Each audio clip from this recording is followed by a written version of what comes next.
Hello, everybody, and welcome to an Arena Open sealed run here on the channel.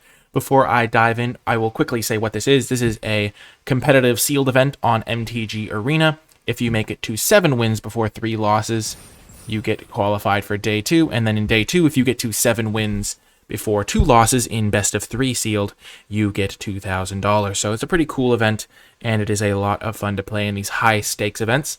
Or higher stakes events, because they do have a relatively high entry fee relative to the normal sealed events. But I also want to remind you that if you enjoy this video and enjoy the sort of content on the channel, be sure to hit that thumbs up button, subscribe to the channel, leave a comment with your questions, thoughts, or feedback. Let me know what you think of the Arena Opens in general. They're kind of a cool, nifty event, I think, and it's always a lot of fun to just play a little bit more of a competitive event. Also, let me know what you think of the new camera position. I've been messing around with some of the locations of things, and so I tried out putting the camera up there, and so I would love your feedback on that. But without further ado, we're going to dive in. Also, before people ask, there is also a best of 3 mode for day 1 where you have to get 4 match wins before 0 match losses. But you can drop games in those matches, of course. And if you're wondering why I elected for this format, it was mostly because I thought best of 1 would take less time to play, and I don't have all that much time. But yeah, it wasn't like a huge consideration on my part. I've heard the math is slightly more favorable for qualifying if you use best of 1, but that the gem ratios are much better for day 2. But as you can see, gems are not really a massive issue for me. But we're going to dive on in. I think of all the cards I could open, Koma's the one that I would like to open the most, but there's obviously a lot of pretty cool rares here. So we're going to open up our cards, see what we get. Ooh, a lot of sweet ones here. We've got 2 different sweepers with Battle of Frost and Fire, which is sometimes more situational, and also Doomscar. There is Battle for Predacard, which is pretty sweet. Waking the Trolls is a pretty fantastic rare that I can't imagine not playing in Sealed, because it's just a nice, it's great in a slower format. Arnie Broken Brow is okay, just not too wild, but it's decent. And Skemfar can be okay. We're going to have to see where our commons lead us, but right off the bat, I'm probably going to be playing at least green splashing red for this sort of card. Maybe I can even get this white card in there. So we're going to see where we end up here. I would really like to play the Waking of the Trolls, though. That's the card that I'm most hoping to get in my deck, because it feels like a pretty solid win type card. Okie doke. Looking at the commons, the first thing I like to check is the land slot, to see which sort of lands I got in the snow department. That is not what I want to do. Why am I so bad at this? Colorless. What am I doing? There's a button for this. Well, I'll remember what the button is. Type snow. Perfect. Good point. Perfect. Snowland. So I've got 1 snow-covered island, 2 snow-covered swamps, a forest that is snow-covered, and a volatile fjord, and a black-white land. So this blue-red one could be really key for splashing the Giant's board sweeper. So that could be nice. Snow-covered island could be useful, but we're going to just go through the cards normally. What I like to do is put all the cards that I want to play into my pool. I will first off say that in these sorts of pools, you want to check to see if there's an aggro deck available to you, which will usually be based in white. So right now we have 2 white 1-drops, 0 white 2-drops that can attack, so that immediately disqualifies a white aggro deck. So really the only thing I would really be gaining from playing white is Doomscar, because that's the only card that I really have that's good in a more controlling deck. I guess this card could be okay, but it's mostly just an aggro card, which is pretty good, because if you're not going to be relying on your white cards, you can build more controlling decks a lot of the time. So moving through blue, we would play the Snow Island most likely. Glimpse the Cosmos is quite nice. Sometimes Bounce is okay, but we're not going to prioritize that. Augury Raven's nice. Inga Runize is good as well, because Scry 3 is pretty nice for filtering. Bergstrider could be good. Arcanist could be good depending on what we see. So I'll leave it in the sideboard for now. But we have 3 Run-Ashores, so maybe that's good with the Arcanist. A little bit of synergy there. Bounce the Arcanist, play it again, get another Run-Ashore to keep putting stuff on top of their deck. A pretty slow loop. Let's look at our black cards here. We have a couple of Snow Swamps, but not really any black cards that I love splashing. This is a 2-drop that I'm not really looking to splash. Hailstorm Valkyrie, not really a high priority. So black and white, luckily, kind of the colors that have the least of our cards in them, and those tend to be some of the weaker colors, though in sealed black it's a little bit better, but not really for us here. Ho, ho, ho, we've hit the jackpot. Red is looking great here. We have a Frostbite. We got a Dwarven Hammer. We have a Seize the Spoils to help fix our mana. We have two copies of Squash. We could even play Cinderheart Giant if we wanted. We could play Hagi Mob. I don't think I really want to play Smashing Success, but I could consider it. Let's look at our green cards. We have a Forest. Oh, yes, Glittering Frost. Exactly what we want. Horizon Seeker, the mana fixing. It's flowing. It's flowing. Everything's looking beautiful. Lit Yara, Glade Warden. Struggle for Skemfar. Oh, yes. Our red-green is looking excellent. Looking like a nice little setup for Tamer here. Lets us play our Waking the Trolls and our Battle and our Volatile Fjord. We could even get this Surtland Frostpire into the mix. Things are looking... Oh, and then we get to play the Lit Yara Mirror Lake. This is looking excellent in terms of our Tamer colors. Smashing Success for the Troll to destroy a land. I'm not going to play it just for that. A 4 mana to kill a land is just not really worth the mana. This card's good enough on its own that it doesn't really need the extra help. If we have enough creatures, we could play a Raven Wings. We're not going to really want Bloodline Pretender. Our creature types are fairly distributed. 4 Berserkers. Yeah, this card's just been a little bit slow and clunky in my experience. 3 Seasons. We don't have a ton of snow lands or snow cards. We just have a couple of incidental things like Berg Strider to enable, which is totally fine to do with the 3 snow lands that we do have, but not enough for a 3 Seasons type card. Vega. How many... Like, I'm trying to determine if splashing white is worth it, because we do have... I guess this card's not a great splash. This card is a pretty great splash, though. I think this card's just really good. So we'll have to see how many, like, quality white cards we have. So we have these 2, which are quite nice. We have Vega, potentially. And we're not going to splash Doomscar, because double white is a little bit tough. Looking at this Frostpire Arcanist, it's looking fantastic. Now that I know that I have double Squash and double Demon Bolt. So getting either one of those is going to be fantastic. Playing a couple of Run Ashores could be okay. We'll just put them in for now. I'm just going to put in all the cards that I might consider playing, and then I'll just cut them slowly but surely. I'm not going to play these white cards. I think, let's see how many Foretell cards I have to make me want to splash Vega. I have 1, 2, 3, 4, 5 Foretell cards. 6 if I play Dwarven Reinforcements, but I don't really want to. Hi, Raisha. And then we've got a couple Guardian Gladewalkers if we really wanted to play those. We could technically play this. I'm just going to put all the potential playables in here, and then I'll like make the cards look bigger. We could potentially want to splash these things. We could play that potentially, depending on how many aggressive creatures we have. We could potentially play that. So now that we've got all the cards we could potentially play, we can see what our deck looks like. So this is 57 cards. We'll change our artwork immediately to this card because we're definitely playing that. Yeah, that art doesn't look great, but we can change that later. Okay, so looking at our cards, we're definitely going to be playing red-green base, I think. We just have a lot of red and green cards. Our blue cards aren't all that good, and they're definitely more expensive and single-pipped and things like that. And we have a lot of good red cards, and our fixing is green. So red-green base is looking like what we're going to want to be. The Fall of the Impostors are looking less likely. We don't have any like easy white sources like from dual lands. If we played 1 Plains, we could get it with our Horizon Seeker. We'd have a Glittering Frost, and we'd have the Plains itself. I don't think we're going to want this Gold Vein pick. We don't have like evasive threats early. We also have a Seize the Spoils that could help us cast the Fall of the Impostor, but playing 2 Fall of the Impostors is a little bit tricky to facilitate sometimes. So I think we're going to probably end up cutting these because splashing a white is a little bit ambitious in our mana base, especially because we have a couple lands that are already a little bit, yeah, and we have plenty of playables, so we're not going to need to splash those, I don't think. Then we can just start looking at cards that don't fit our more controlling game plan. I will say that we might end up playing 1 Guardian Gladewalker because it's synergistic with our Frostpire Arcanist. It is synergistic with, like, just having a cheap creature. It enables our squashes for cheap. So playing one of those could be definitely very reasonable. I think if we're planning on playing red-green base, we want to just make sure that we're playing only the blue cards that are like super high impact and super like relatively easy to cast in the late game. So that means Run Ashore probably not making the cut, just because it's double blue, which makes it a little bit trickier to cast. And we want to make sure that we have a base 2-color deck here.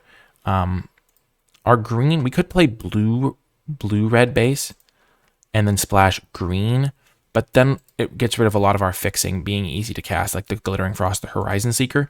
But we could just play like blue, red, and then splash Waking the Trolls at the top end, and like one Struggle for Scoutfar, but then we lose access to, and like splash the Yara Glade Warden. So we'll keep that in mind as well as we continue cutting these cards. I think we can easily cut the Dwarven Reinforcements. No matter what build we end up with, we're not going to really want this card. Hammer's just good enough to be worth playing. We have a lot of expensive cards up here, but these are often going to get cast for less. We don't really want the Breakneck Berserkers. We're not that aggressive here. We just don't have the 2-drops to support an aggressive curve out. We're going to have to choose our base colors soon, I think, in this build process. So we have a decent number of creatures. How many can crew the Raiders Carve? We have a decent number that could maybe crew the Raiders Carve, but there's also a lot that can't. And in a more defensive deck, based on my testing, this card's not great if you're not beating down, because it doesn't block particularly well, and it requires like tapping an extra creature when you are going to attack with it. So looking at this, let's look at our color distribution, 13, 13, 8. So we have more blue and red cards, but we could definitely axe some of these blue cards without being too disappointed. It doesn't have coma, it's not good. That's pretty funny. Battle of Frost and Fire works really well with all of our changelings because it won't kill any of our creatures. I think regardless of what we do, this card is probably marginal at best. So we have a decent number of random blue 4-drops. Haggai Mob is decent. Creature counts, you generally just want to play your best cards and not worry as much about creature count, I think. Okay, I think I want to play green as one of my base colors, simply because I think that the fixing is nice. I'm not sure if I want the Guardian Glade Walkers, though, so maybe I could get away with just playing that and then some Foretell stuff for turn 2. I'm going to have 1, 2, 3 blue sources at a minimum. I don't think I'm going to want these Run Ashores. I don't have a ton of card draw in this deck, which is a little bit of a problem. I have this guy. This can sometimes be card draw. This can sometimes be like card draw. But I don't have a ton of card draw. And I have this thing, the Frostpire Arcanist.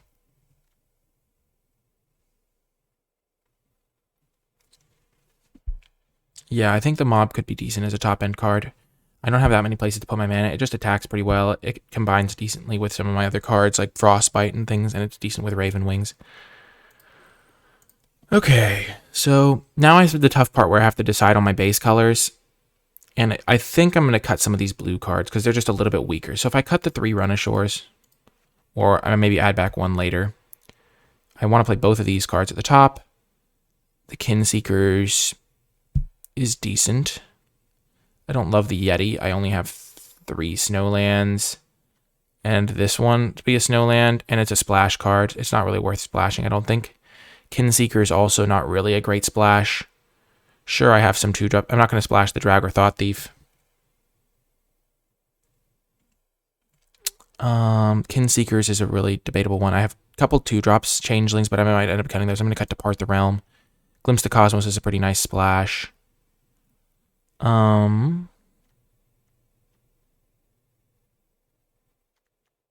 I'm going to play the Frostbite. It's just a pretty good card. I have a couple of snow cards. I've got a few Snowlands. It's going to do 2 damage and kill a reasonable thing like a 3/2 flyer or something. Augury Raven's nice. The Kinseekers might not be worth splashing.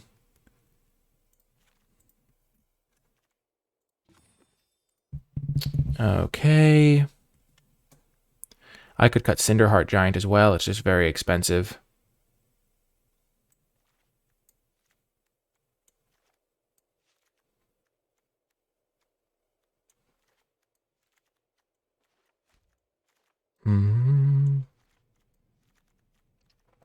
Arnie Brokenbrow might not be the best.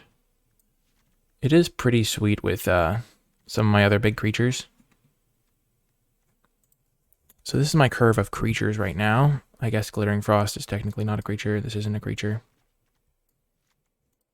So this is my card curve right now. I've got a few early drops. A lot of 5s.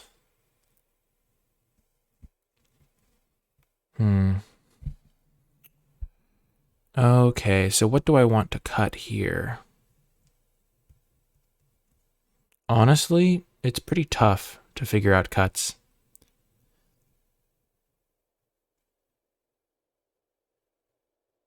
Yeah, I'm not sure if I want to play the Cinderheart Giant. It's just a very expensive card, and I have a lot of decently expensive cards already. So I could certainly see cutting this guy. It's just 7 mana is so much to pay. Especially because everyone has Feed the Serpents and things like that. For Lindus.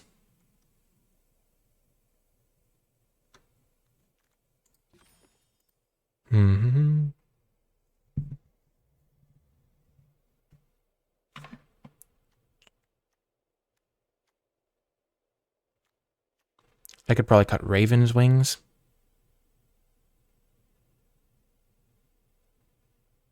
I just don't have a ton of creatures, and I'm a more defensive deck.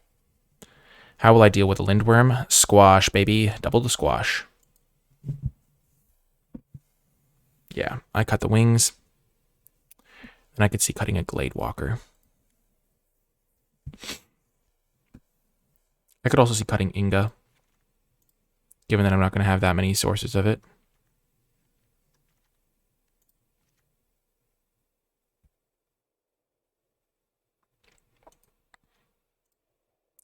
Or not as many sources.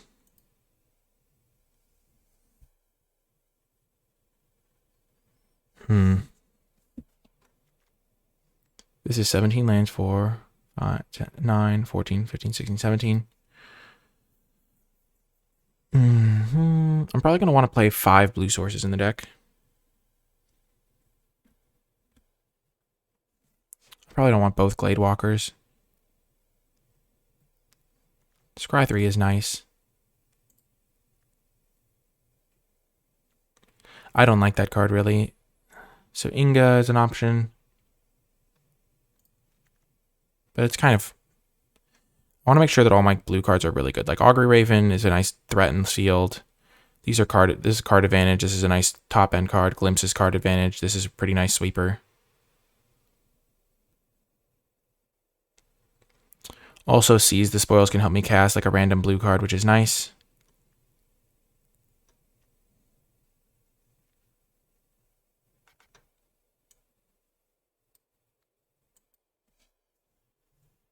Is the stream muting for everyone or just you? I don't know. Can you not hear me? Arnie might not fit the deck very well either.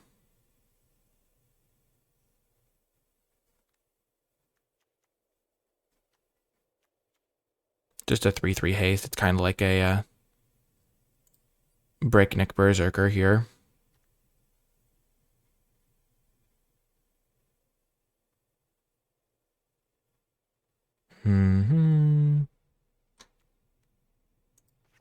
I could see cutting that guy. It does hit pretty hard with some of my other cards.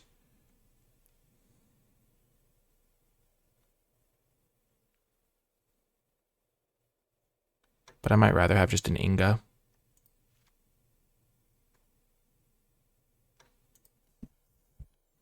How does that look as an improvement, potentially?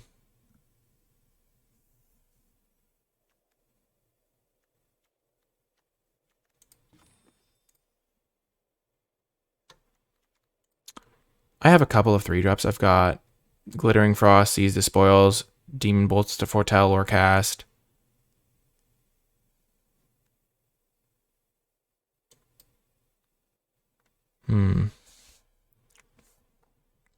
I just don't really think this is an Arnie deck. Like, I could hit him for a bit of damage, but, like, I'm not super aggressive. I don't have enough 2-drops to be aggressive.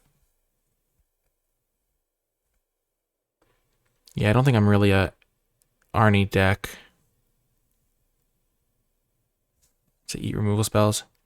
I could see playing it. It's just... yeah. I think the Changelings to enable Squash is pretty nice.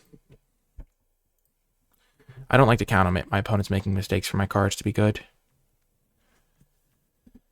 If I just wanted to splash red for these removal spells, I'd have 1, 2, 3, 4, 5, 6, 7, 8 red cards.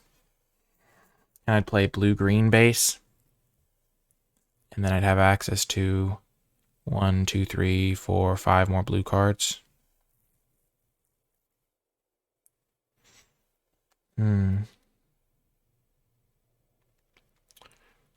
I might want to play some of these blue cards. They seem pretty decent.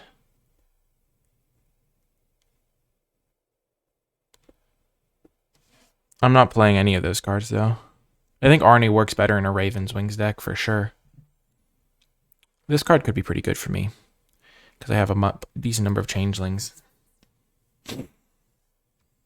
So what if I wanted to play a more blue-focused deck? So I would cut the 2 Hagi mobs, and the Seize the Spoils, maybe. And I would play 1, 2, 3 more blue cards. And then all I need red for is my removal spells and my Waking the Trolls at the top end.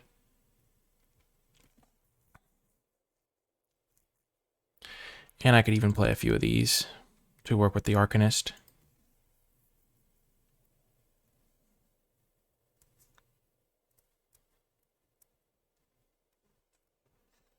I think blue gives me a lot of stuff. It gives me the Frostfire Arcanist, the Glimpse to Cosmos, the Battle of Frost and Fire. This is what it would look like if I splashed heavier blue. I think this might be a little bit better because I'm not really using the aggression of the red cards. I could still play this card if I really felt like I needed to Seize the Spoils. No, it doesn't need double red. Because that way I'm just splashing my removal spells, which are the types of cards that are a little bit easier to splash as well. Probably wouldn't splash Seize the Spoils.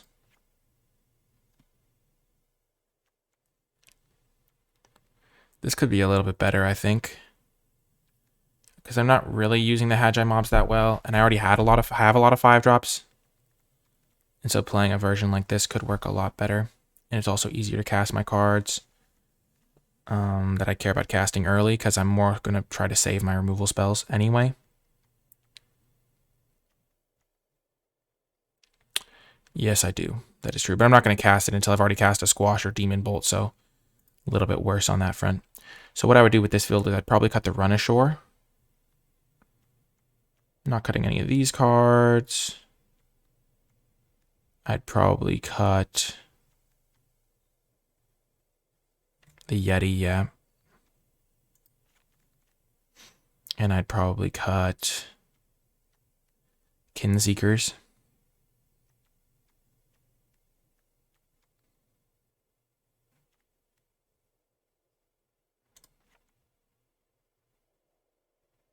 Kinseekers is pretty good with Battle of Frost and Fire and Squash and stuff. But I think Inga might be better, especially with the battle.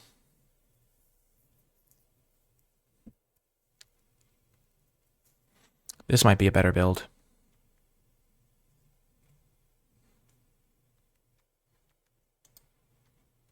And then I could even cut Frostbite because it's a little bit worse of a splash card. Especially when I only have 3 Snowlands.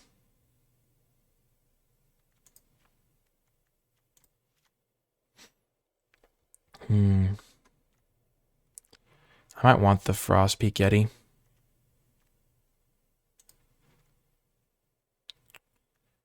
I have 3, 4 Snowlands if I include this thing. The Glittering Frost is why I'm not playing 18 lands, because it's basically a mana source. And then I'm splashing 2, 4, 5, 6 cards. 7 cards in red. But I'm doing it a little bit more responsibly. I'd want to play 5 red sources, so I'd have 1, 2, 3, 4, 5. So that'd be 1, 2, 3, 4, 5 red sources. Let's add 2.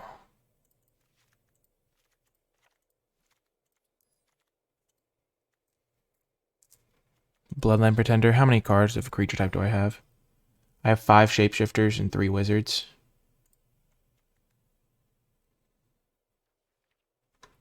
So Bloodline Pretender could do something with those.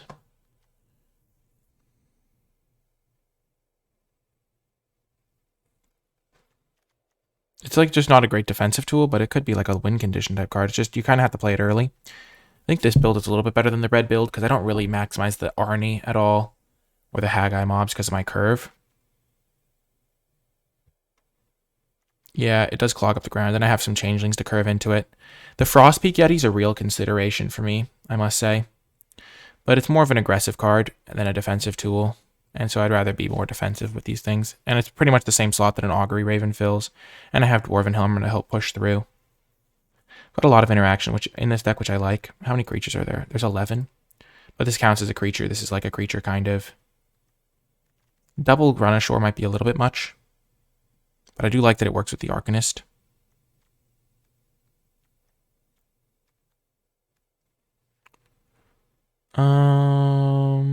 Yeah, so I'm not going to play those red cards. I'm not going to splash white. I think the Draugr Thought Thief is decent, especially with double Runashore to kind of be a makeshift removal spell against certain bombs. This Bloodline Pretender has some potential, just because I have so many shapeshifters, but I think I'm just going to pass on it. It's pretty slow, and there's a lot of artifact removal running around. I could even play Depart the Realm. I do have a couple of really good sagas to bounce. So I could play Depart the Realm over one Runashore. Though I guess I can also just use Runashore to bounce my sagas, so that could be better. Because it's just a little bit higher impact card. Yeah, I think I'm going to run it like this. I'm just going to make sure the mana works. My colors are 10, 8, 7. So what are my colors looking like? I've got 4, 5, 6, 7 blue sources. 6, 7, 4, 5, 4, 5, 6, 7 blue sources. 6, 7 green sources. And 2, 3, 4 red sources. Maybe I have to cut a mountain. I also have this that can get red, so I think I am going to cut a mountain for a forest to make sure that I can consistently cast my spells.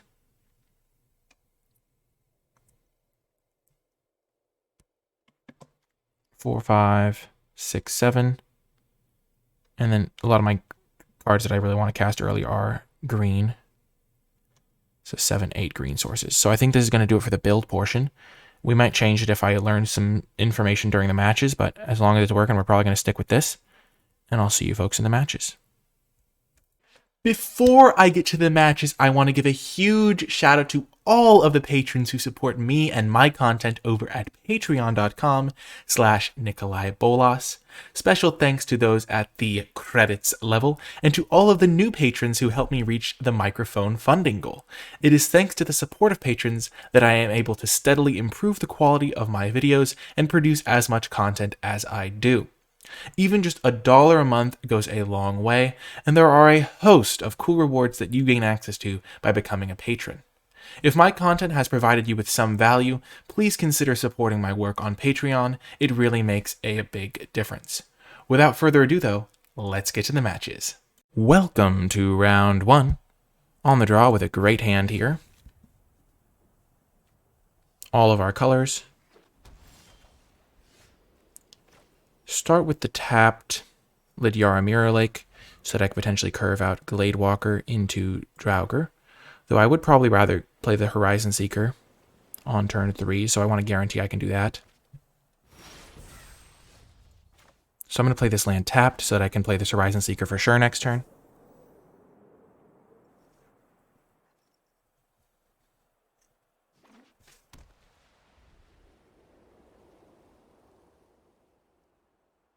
Blue-white. Interesting. If they target me, yeah, they got to target themselves here. I see they also use the Soul Ring sleeves. You love to see it. Synergy.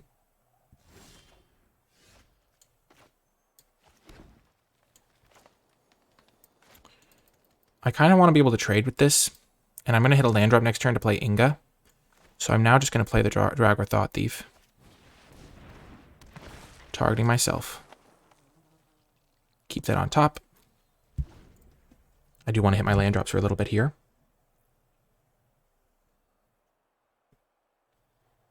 Next turn I'm going to play land Inga.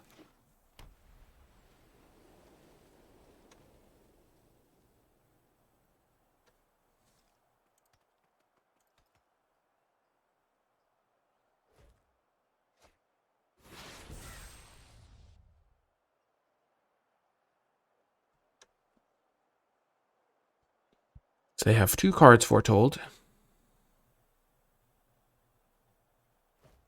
3 cards foretold. Okay. So they probably got some card draw there. We will trade.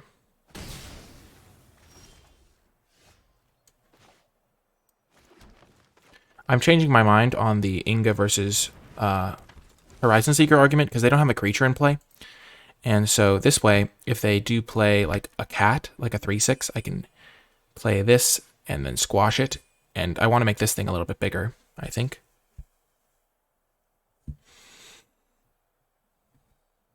And this way I could potentially get some card advantage. If they don't kill this immediately, which blue-white doesn't do great. They could have binding of the monsters. Oh, yeah. But this way it maximizes my odds of hitting them. Okay, so it looks like they have a card that could deal with this a little bit. 2, 4, 5, 6. Okay. So they probably have Iron Price. Iron Verdict. But they could also just have a counter spell or a card draw spell.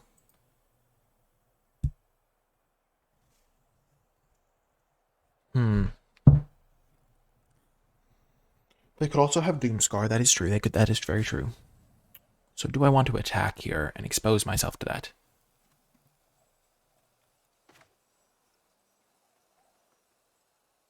They have to have multiple things to do.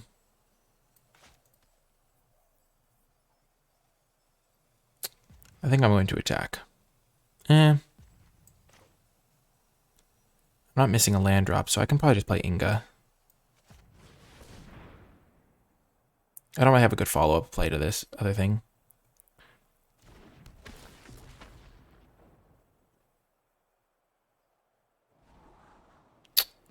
Those are 3 good cards. So I do want to draw this. And this, and this. None of them are lands. But this thing can find one of the other 2, and then I can draw a card off this.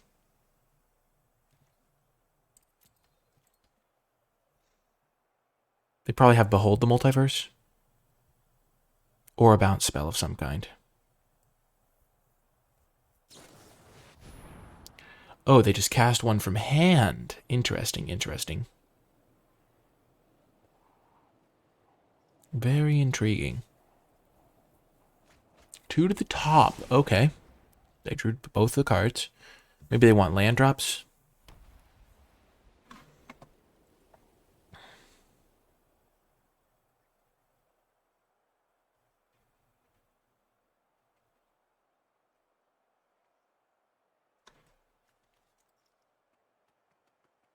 Maybe I would want to put the squash to the bottom. Well, that is a good reason to have this run ashore. For sure.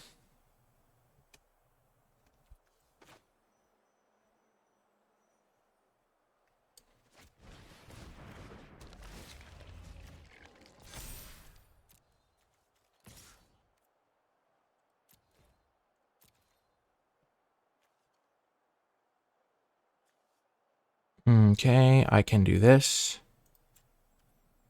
And fetch up a mountain.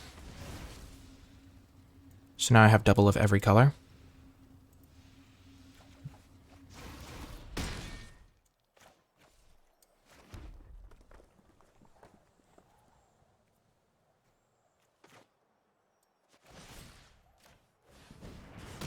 I'm going to do that so I don't take 8. And then I'm going to be able to run ashore, probably get value from something else. I think getting the mountain is important because it helps facilitate this. I already have the ability to activate all my other land as well. Okay, perfect. So now I can run ashore, put this on top, bounce my other guy. Okay, this is excellent, excellent, excellent stuff. So we're going to use this run ashore. And we don't mind having the Inga in play, because then if we do a board sweeper or something, Inga can come back. So we're going to do this. Permanent to its owner's hand.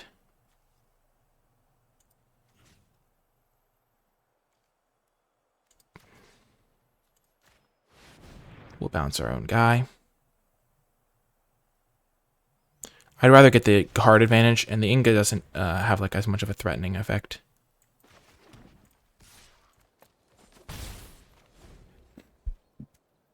Thanks, pseudonym.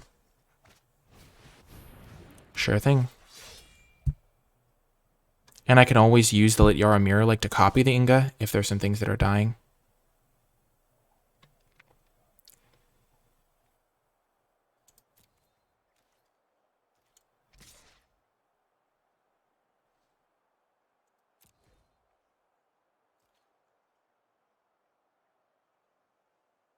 I can use this to kill their Axguard Braggart, which I like. And every point of damage counts.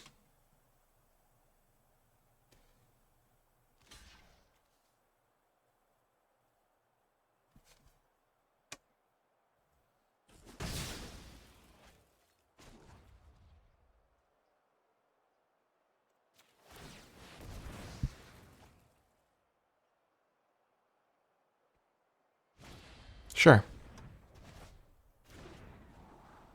Oh, yes. That's a dwarf. Perfect, perfect. Don't need this as much, but this is great.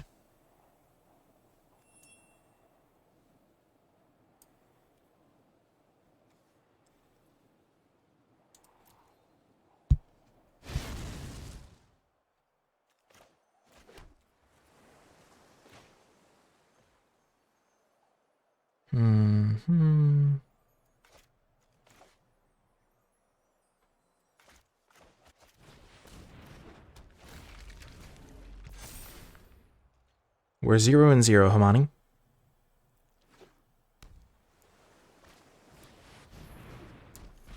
Sure. If they play something else, I'm in heaven. Okay.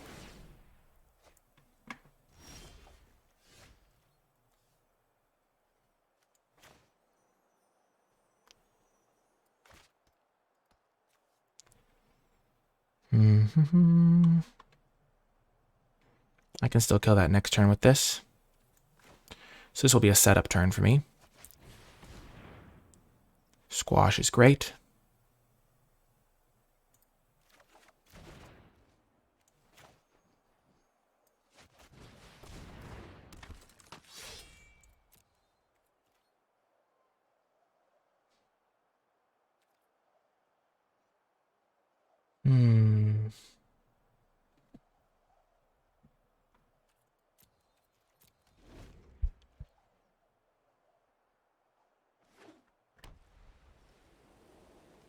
And keeping the Inga Rune Eyes in play means that if they do have a board wipe, they get decimated. Okay.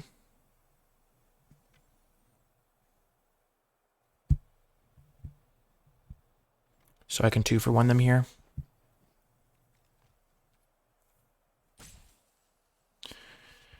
But I'm planning on jamming this thing next turn. This could be a counterspell.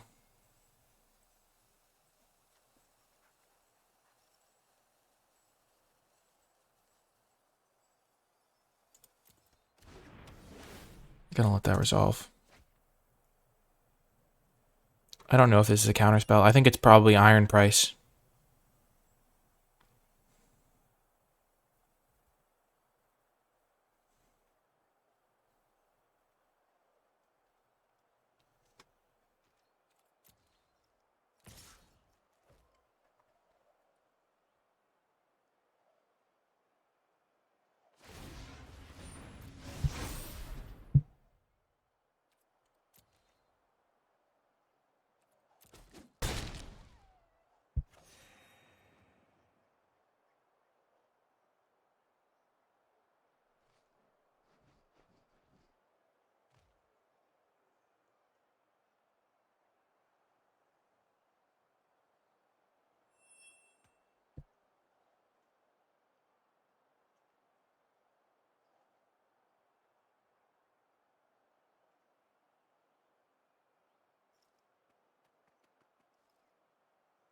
If they tap out for another creature here, I'm going to win the game here. Oh, that's so perfect.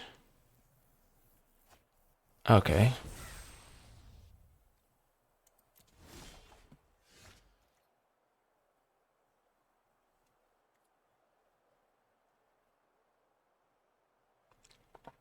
So this is probably Iron Price. That's why they've been holding up their mana so specifically.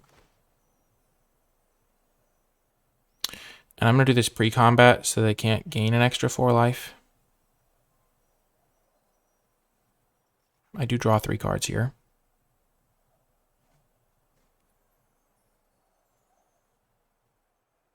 If it's Kaya's Onslaught, I get kind of wrecked.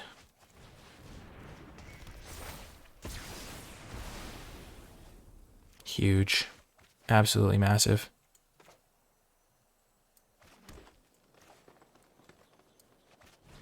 Should have done this first.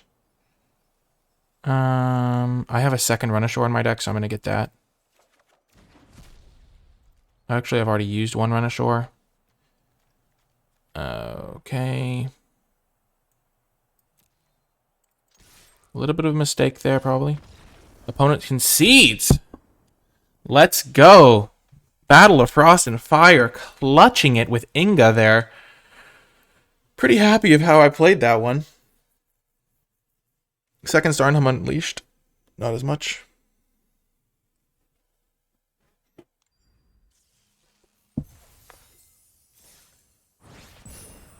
We are 1 win closer. Let's double check the deck to make sure there's nothing that we want to change. I really liked the way it played out that game. Thought Thief did good work. I didn't miss Frostpeak yet. I didn't miss third Run Ashore. All the cards seemed really to fit nicely together. We really set up that Battle of Frost and Fire. We were like, oh, yes, Inga. Inga's just sitting there waiting for Battle of Frost and Fire. That's what we were waiting for. We were living the dream. Another fantastic hand here. On the draw. Being on the draw is not as bad in Sealed when it's a slow matchup. Glimpse into Horizon Seeker or Draugr Thought Thief. Okay, it looks like a faster matchup, so my words are being eaten as we speak. Okay, Glittering Frost could be good. Or just more lands. I think I'm going to go with the Glittering Frost, though. It gives me access to my red mana, which is very important. But I might not play it for a little bit.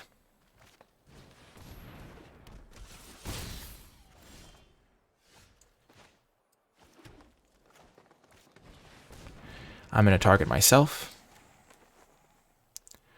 We'll keep that on top. We're just going to keep playing creatures, play creatures, play creatures, play creatures. Try to trade, try to trade, try to trade. We are 1-0, Kaskar. This is certainly a matchup I would have preferred to be on the play, but you can't always choose your battles like that. Sure thing, bud. It's not adding too much pressure to the board.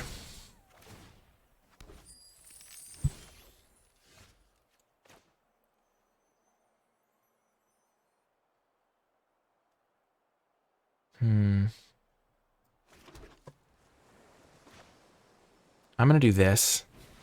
I think it's just a little bit nice to scry for some removal, maybe. So I don't really want the Arcanist right now. It's not going to be super useful. The Masked Vandal could be excellent. This card could be good, but I already have one, so I'm just going to keep the Masked Vandal so I can kill Goldvein Pick. And look for removal spells with the other 2 cards.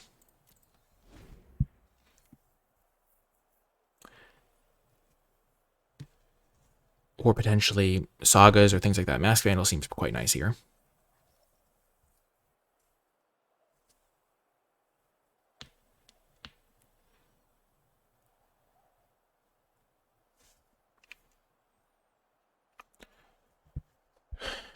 We are on the back foot, but if we... Next turn, I think I'm going to go Glittering Frost, Guardian Gladewalker, or Glittering Frost, Horizon Seeker. This looks like a combat trick to me.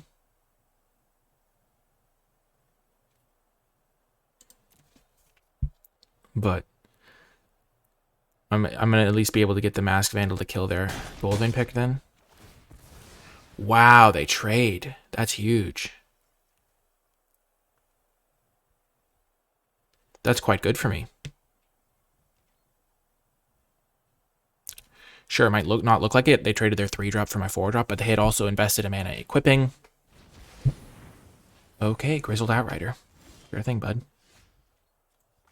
So this turn, I definitely get Glittering Frost down onto my forest, I think. And I do have a Glimpse the Cosmos. So I can flash that back if I cast Guardian Glade Walker.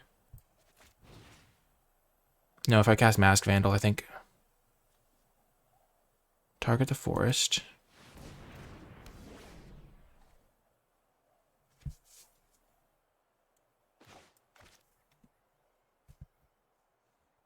Or I could just play the Horizon Seeker. I think I'm going to play the Glade Walker, because that'll force them to spend a mana equipping.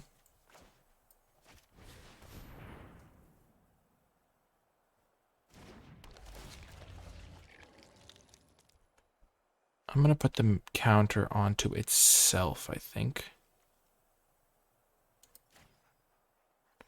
That way I don't get wrecked by them having a fight spell, and then I get to dig for a Squash, which is the card that I'm hoping to find here.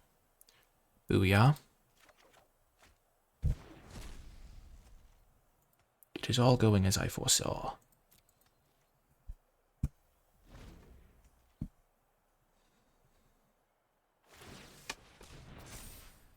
I will trade off there pretty happily.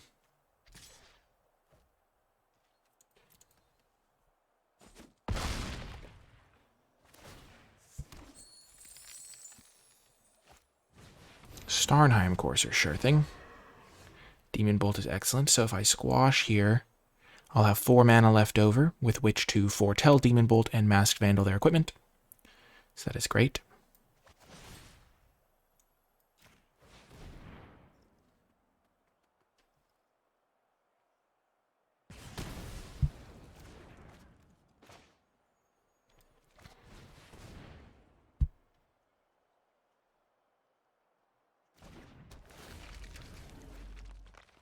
Now I just have to worry about their flyers.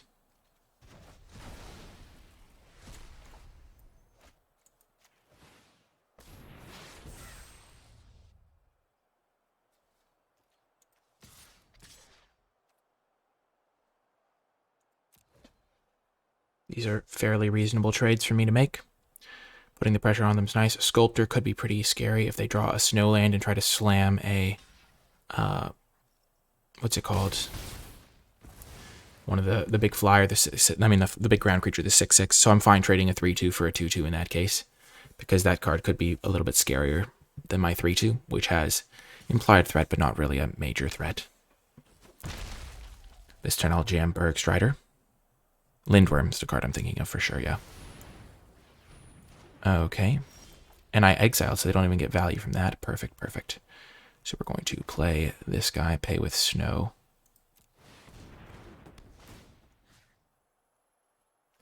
Tap down this guy. I'm better at dealing with ground threats.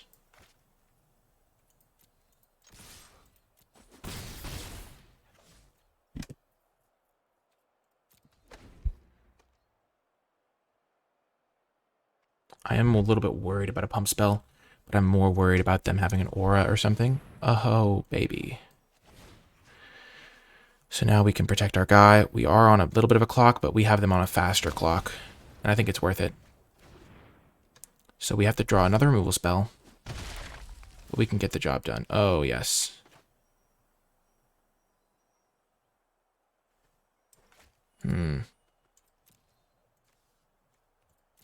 So they have us on a 3-turn clock. We have them on a 3-7 3-turn clock.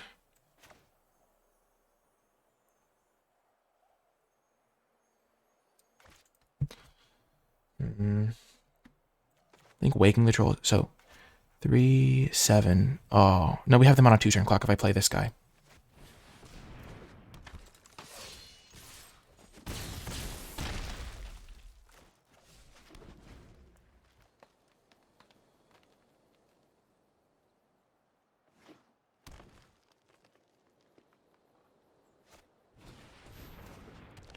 Oh, no. Now I have 1 turn.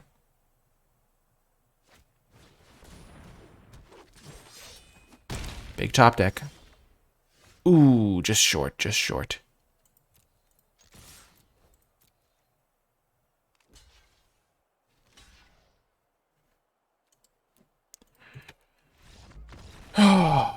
Maybe I was supposed to just let the Master Scald stick around. It felt like a 5/5 was going to be a little tough to beat.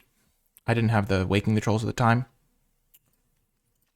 If I had just killed their Pegasus, I would have been in a lot better shape, but I wouldn't have been able to deal with their 5/5, really.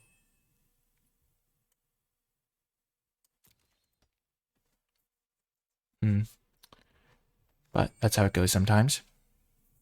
If I was on the play that game, I would have won as well. I could have also, I could have tapped their Starnheim Courser. And if I had tapped their Starnheim Courser with my Bergstrider and just killed the 4/4, then I would have been able to take 2 less damage. And so I would have been able to probably win that game. So very knife's edge game there. Lots of close choices. I didn't know they had Struggle for Skemfar, of course. So I was still planning on killing their other guy. But this is a good hand as well. We're on the draw again. But that was a game that I would have won if I'd won the die roll, I think. So it's like, that's like that close.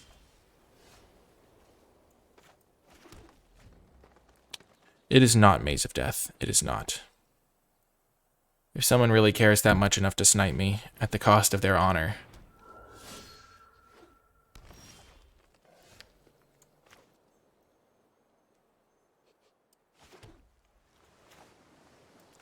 White-green has a lot of auras, so I'm just going to do this.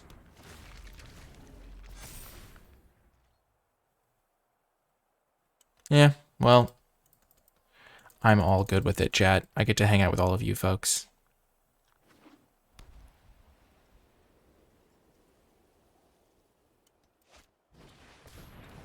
Spectral Steel.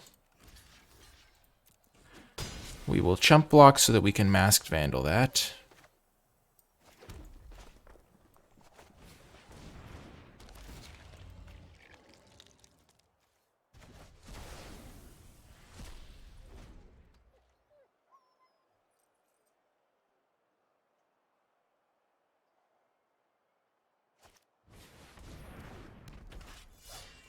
Land me? Oh, bummer.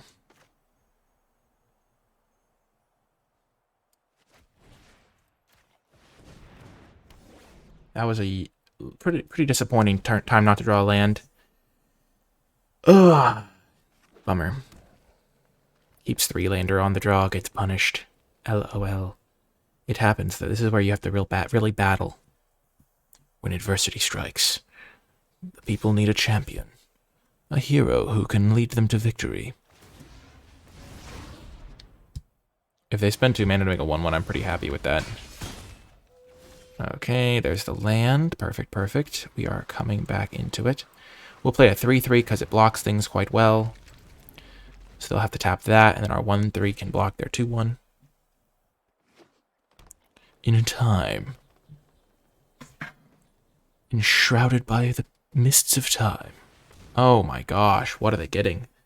Oh no. What does this mean, chat? What does it mean? We'll get to know exactly what we're doing. We're 1-1 miso. We lost a Razor's Edge game that I maybe could have won if I had done a little bit more. But we're 1-1. Oh, the Fall of the Imposter. Please don't have another land to cast this immediately. Please, sir. Please, sir. Oh, let's go. Land me? Nope, of course not. Why would I draw a land when I really need one? When I so desperately am in need. We're going to cast this so we can scry. And just add another brick wall to the board. Bergy boy. It's not a land, honestly. All I need is a land here. So I can jam this Waking the Trolls. Actually, Waking the Trolls not even good for me right now. Ugh.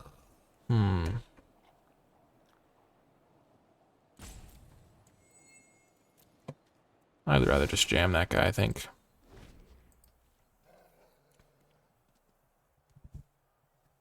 That's pretty cool. Good for Croakies. Awesome stuff. Thank you for the update. Sure, where are you going to put the counter? What do we do with a drunken sailor? What do we do with a drunken sailor? Oh my gosh, what? What? Tapping Kinseekers, sure, sure.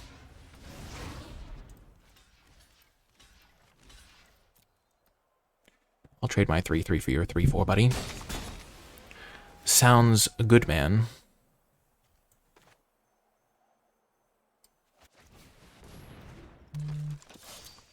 I messed up, chat. I done let myself get jebaited by Auto-Tapper. That wasn't even Auto-Tapper's fault. I take full responsibility. I needed to make this double green, then use my other manas. Oops. 'Twas unfortunate. A misplay of epic proportions. Can he recover his mental fortitude? Ah! The broken wings have been summoned. Oh, baby, summon them, yes. Okay.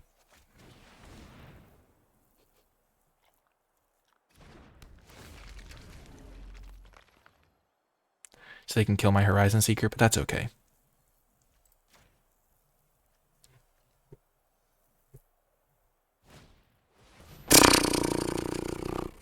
Sorry. Choose wisely. They get to kill my 3/5.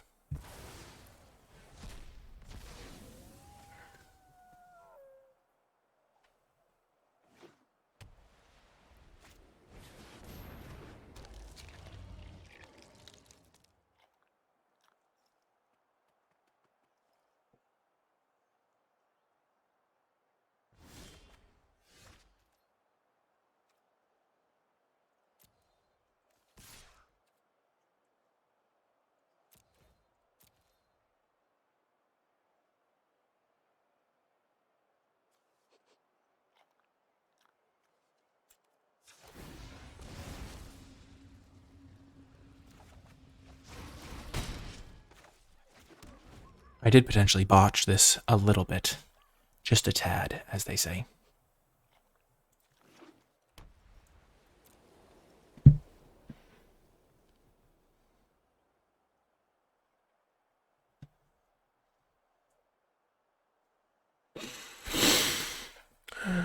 So they could put the counters on Usher of the Fallen. We can chump block it, potentially.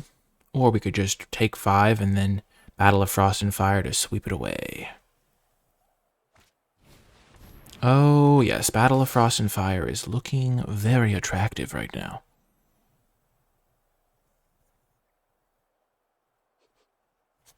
They do get to keep their Glade Warden, but that's not a concern.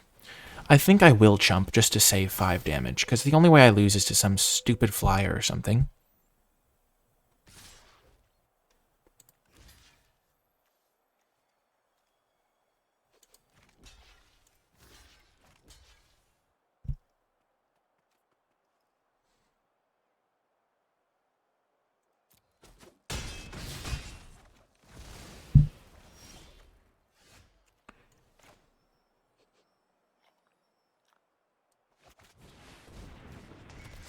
I lose my Horizon Seeker. But now I'm in great shape. I want them to have to use this so that I can run ashore it. Or actually, I'm going to Berg Strider it first. This rewards me for casting expensive spells.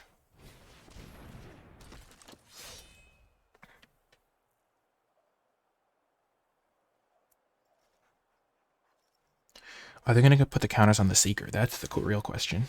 Nope.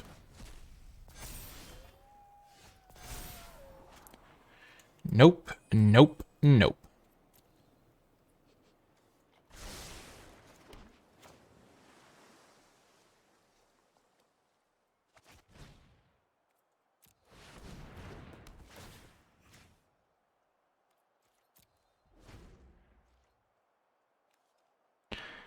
And I'm going to draw 2, discard 1 when I cast my Run Ashore.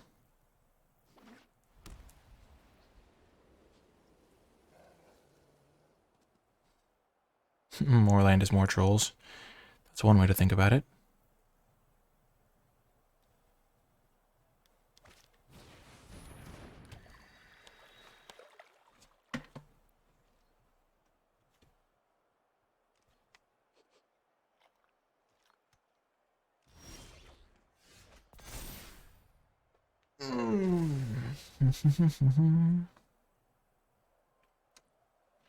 Wow, I can put a land from my graveyard into play. So if I use one of these things.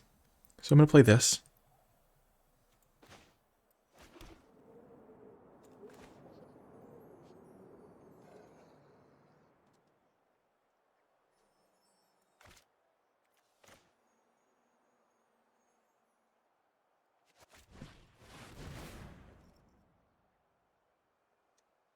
I'm going to play my Waking the Trolls.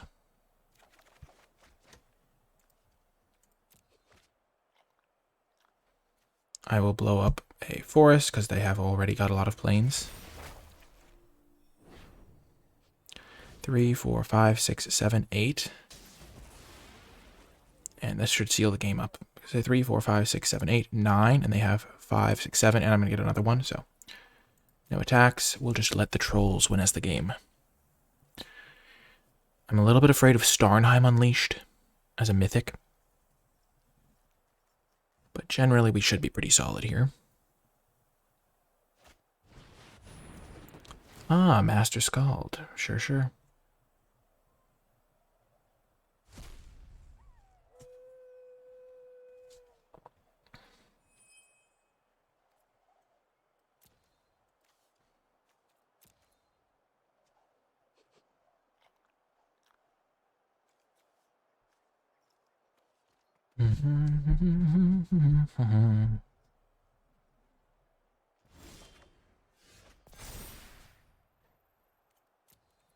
I'll just get my own forest.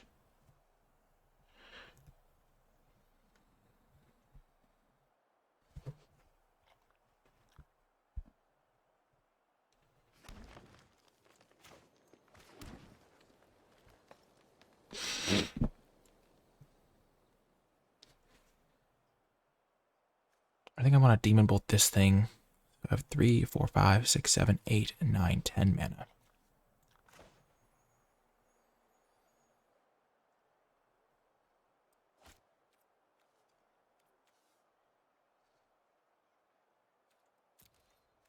One other thing that I have to Demon Bolt it now, yeah.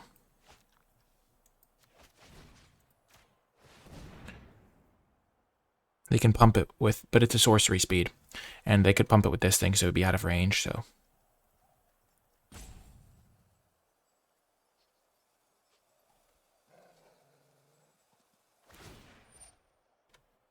Resolves.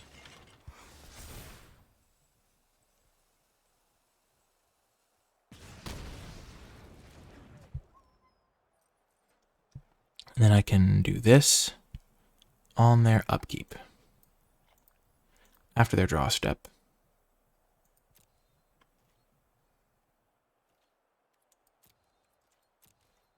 And that way, if they do put it on top,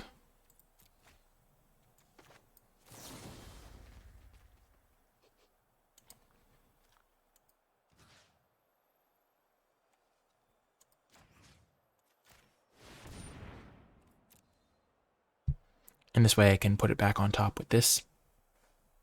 I can, like, get rid of it for good.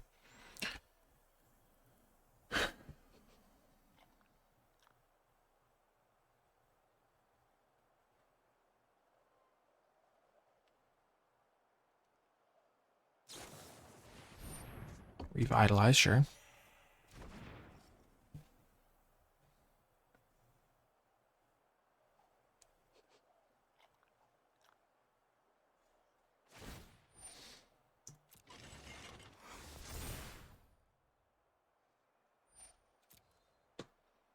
Maybe I shouldn't have gambled on them drawing Snakeskin Veil. But I really wanted to be able to Draug or Thought Thief this thing away. Why not attack last turn? Because I want to be able to Draug or Thought Thief this thing away.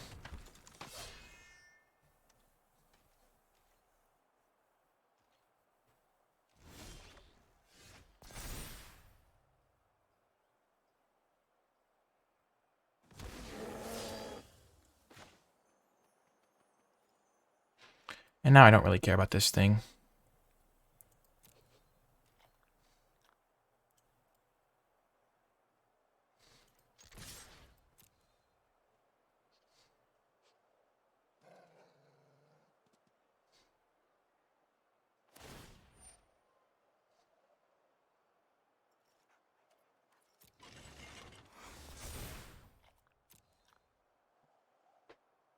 I'm actually okay with them drawing this.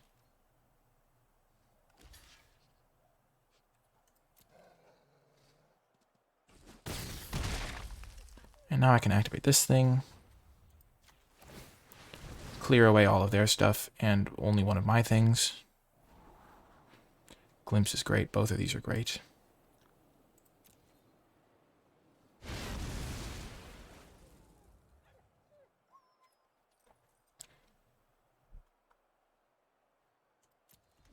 I'm okay with them drawing that. It's a very slow card, and I can put it back on top again.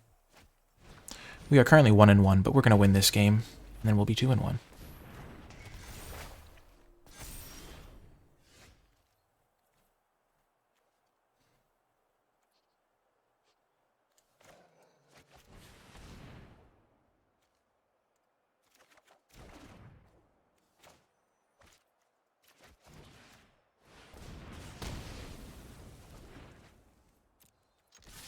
No need to overextend.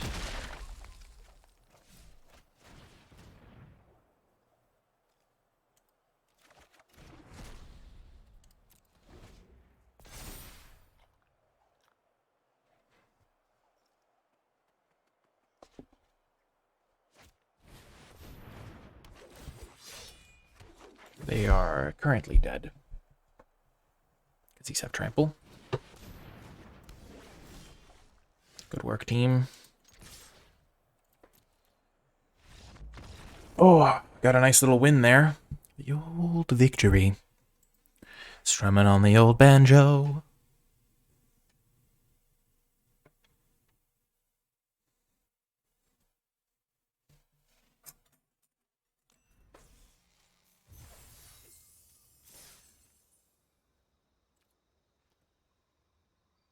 Dos and uno, as they say.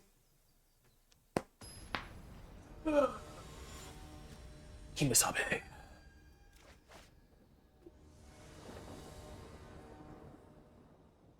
Okay, we won the die roll, and we will keep this on the play.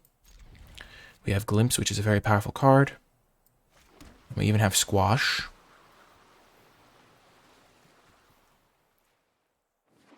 Thanks, Zoltar. I appreciate that. Okay. Wow. We'll take... We can get the second run ashore with our Frostpire Arcanist if we need to. We're just going to take the land, kind of. It's like a tap land that costs a couple mana. We need to make sure we hit our land drops. Keep developing that mana. Okay, black, green. Good to know, good to know. Okay. We're going to play Glittering Frost on our forest.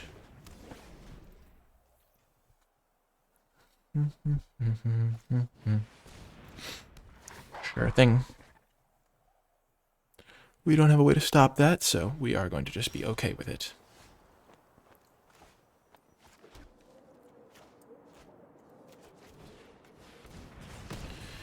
Next turn we can play our Frostpire Arcanist, getting another Demon Bolt. Then we can run ashore, bounce our own Arcanist, get another run ashore when we play that again. You just naturally get more lands for Acorn because you kill one of theirs and you get one of your own.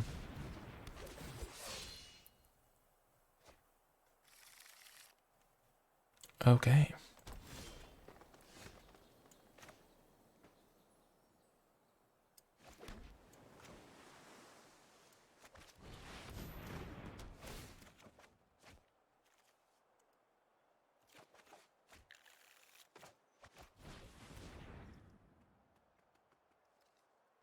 Sure, I'll take the Glade Warden. Nice little addition to the squad.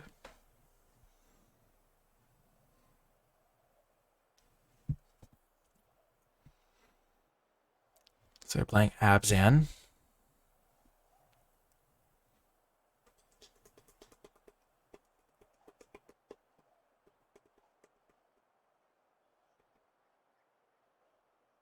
I will also say that if they play this Horizon Seeker, I will pop this Surtland Frostpire to get a 2-for-1.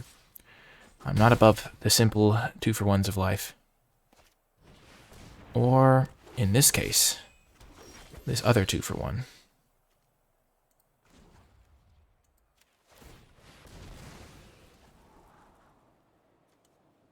I do want to keep hitting my land, so I will do that, but I do want the Raven too, so.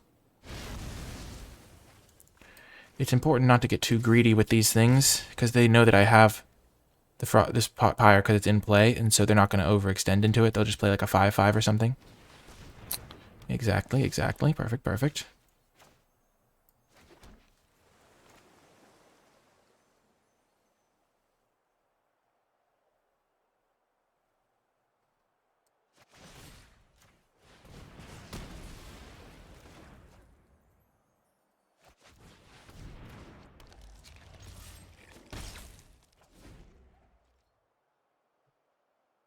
Exactly.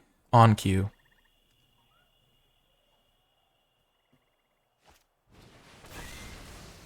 Okie doke.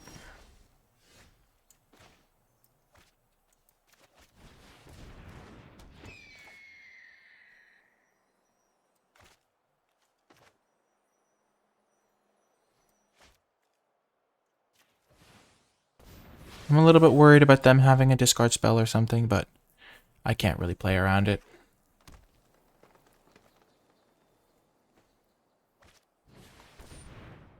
Sure.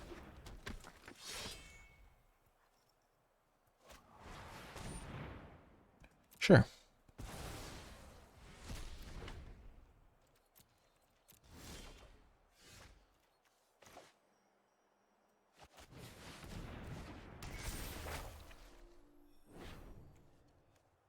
I'm not as afraid of the Angel, I don't think, because of my run ashores.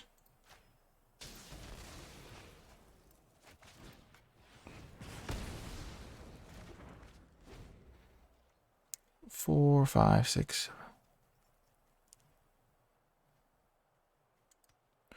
Maybe I was supposed to wait on this. I don't really have more lands than them this time.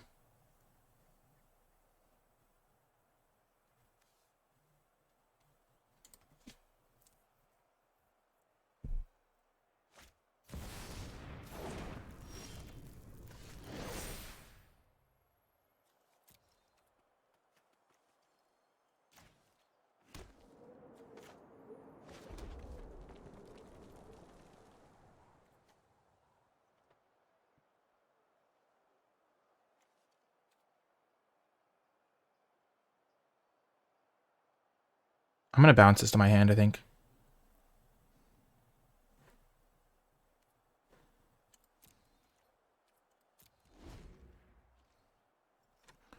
Four, 1, 2, 3, 4, 5, 6, 7, 8. 4, 5, 6.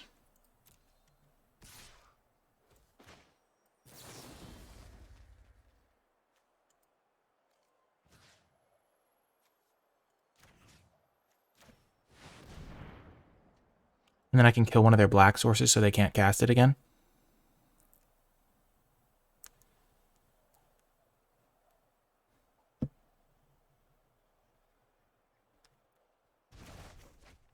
They put it on the bottom.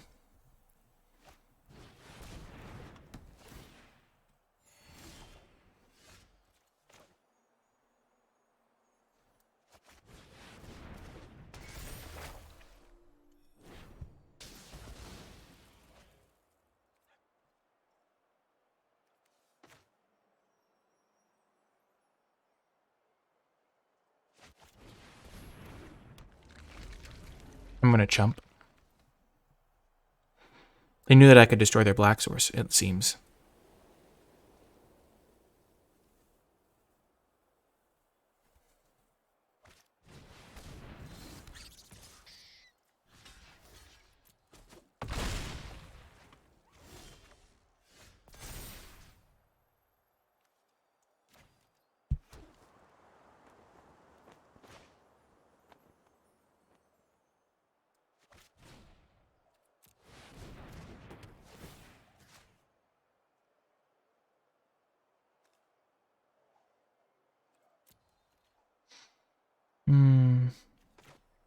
I'm just going to play this. I don't want them to get a card.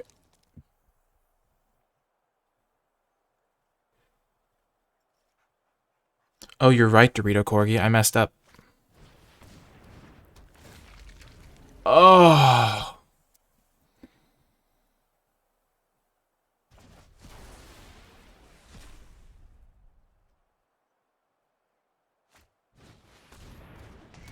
Oh.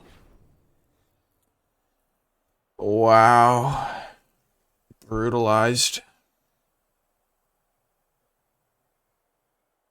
They've got to buff the Toski. Wow, I totally lose now. Oh, man. No, you can definitely bounce it in response to the trigger, Maui. It was a thing you could do in Dominaria all the time. You're 100% able to do that, yeah. Oh, man. I can't win now. That was my big finish.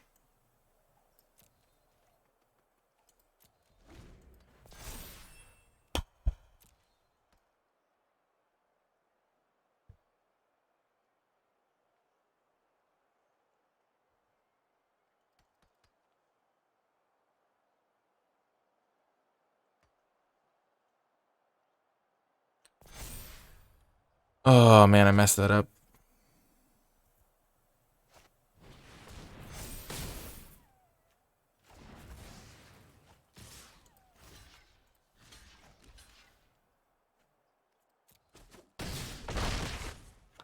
Yeah, I lose.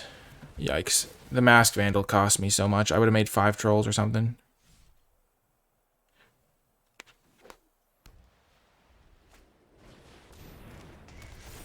Yeah.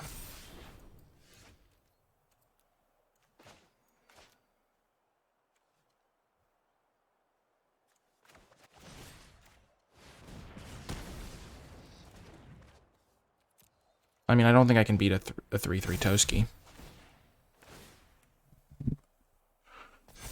My deck just doesn't have the card advantage to support it. They're just drawing bonus. We're going to be 1 and 2 after this one. I got a little greedy with my Waking the Trolls. I probably should have just held up my bounce spell to protect from that. Yeah, I can't win. I guess I have a draw step. Yeah, I can't win. Ooh. Yeah, I messed that up. Oh, I needed to just hold up my run ashore to protect from the Masked Vandal instead of just doing it to myself. Because I would have just been able to win if I had done it the other way, I think. I would have got the same... Ugh. I could have just done it in response to trigger. Rats. Oh, this is a good hand.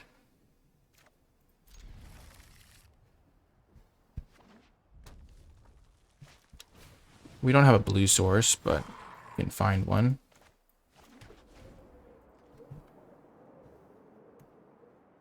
We are on the draw again. Oh, gosh. Well, they're foretelling. It's probably a Demon Bolt.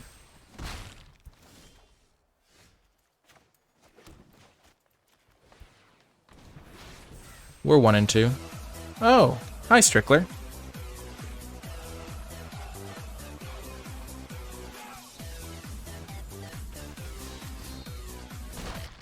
Thanks, Strickler. I appreciate the subscription. Thanks for sharing that Twitch Prime.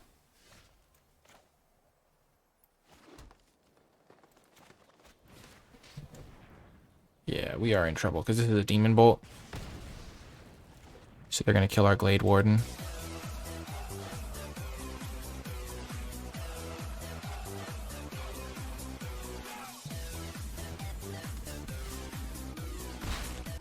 Thank you, Ramis, for this subscription. 2 months of Twitch Prime. It's really awesome. Thank you.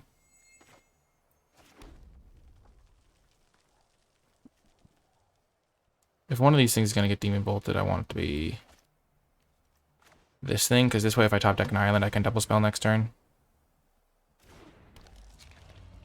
Demon Bolt.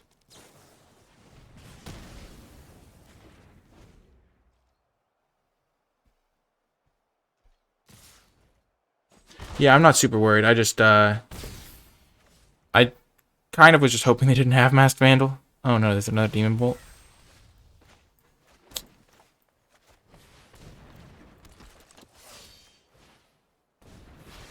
It is not another Demon Bolt. The best card in my deck is probably Waking the Trolls. This card's pretty great.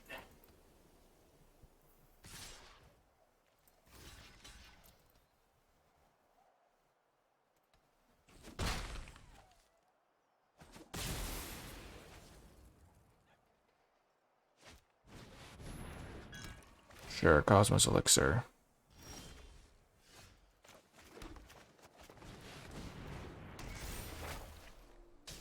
They'll draw a couple extra cards.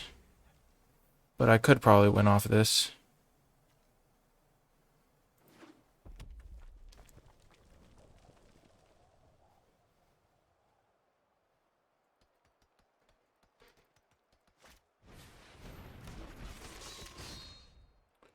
If I had an island, yada da da da da da da da da da da da.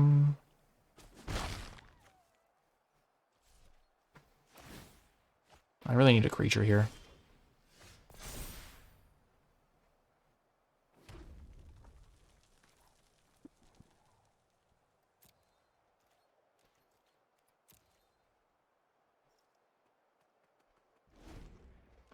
This is a problemo.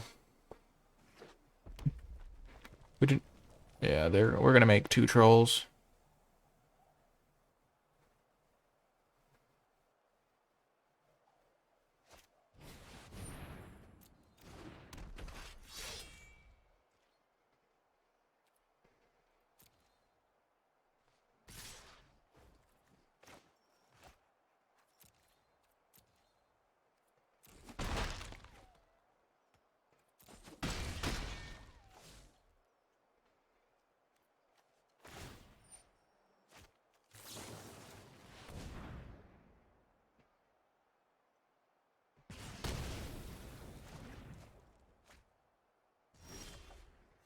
There we go. We're in it.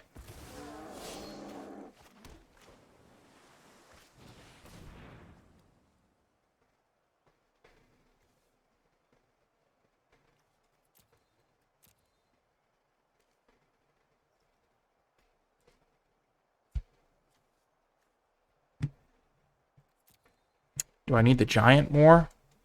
The island more? Or the squash more? I'm gonna have to rely on drawing an island later. I think I'm just gonna take the squash.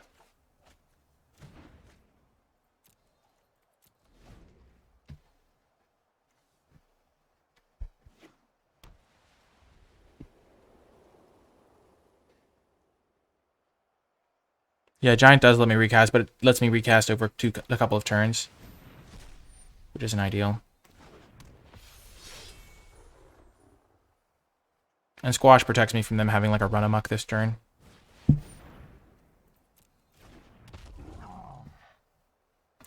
Dang, island would be so good with this thing though.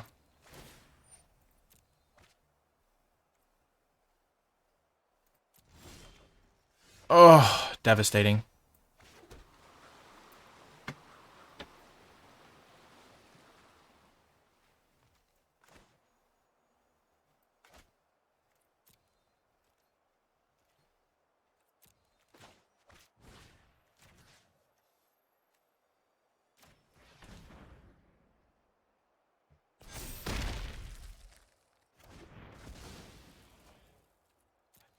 We're going to kill the one card that survives our Frostpire.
Stop drawing cards!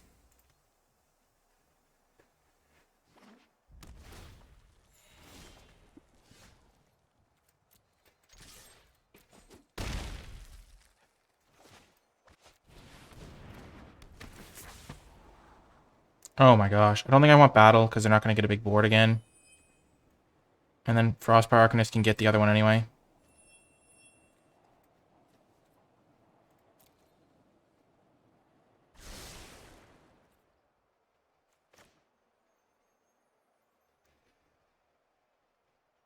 I'm just going to do this so that I can recast my Cosmos thing.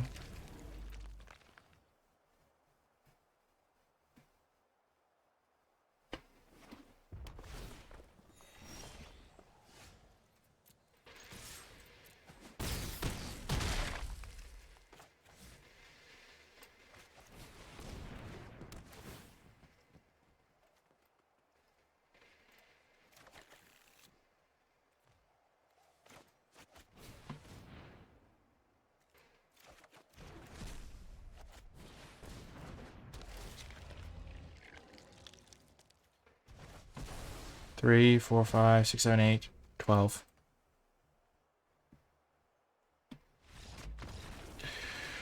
Got the victory! Ho, our deck is sick! The comeback. Wow, we didn't have blue for so long that game. Oh, we were 2-2. You're right. We won a game that I didn't even remember winning. We're 3-2 now. 3-3 is a decent record for sealed, folks. I'm like pretty okay with going 3-3 in a sealed. It's pretty nice. Obviously, it'd be more fun to go 7-2, but you know, 3-2, not bad, not bad at all. I mean, 3-3, not bad at all.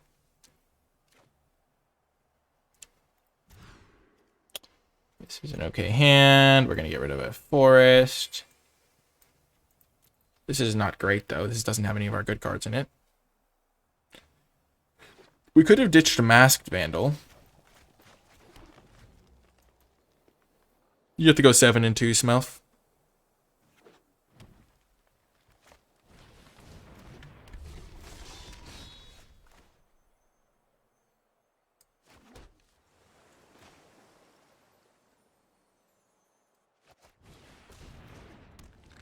I can block Frenzied Raider. I don't think that's true, Aramis. Building your pool correctly is actually pretty important. There's a lot of ways to mess it up. Well.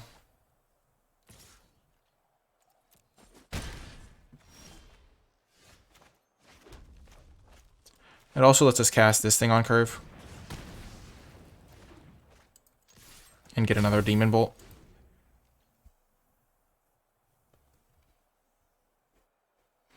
Turn 2 Masked Vandal is really going to work out, I think. Oh, they missed a land.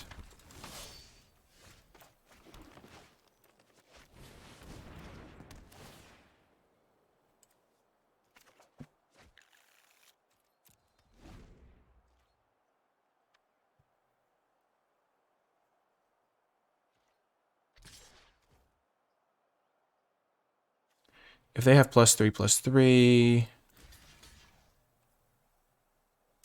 Yeah, this is fine block. If they have +4/+4, double blocking doesn't do anything. Sure. I guess I would have saved a point of damage. So that was a consideration.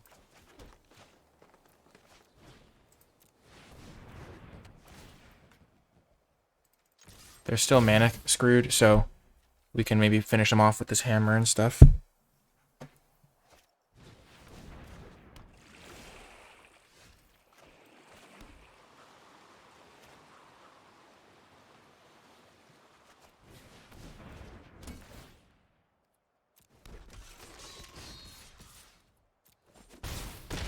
If they want to, like, attack into me and pay mana to get a land, then they're in pretty much dead shape.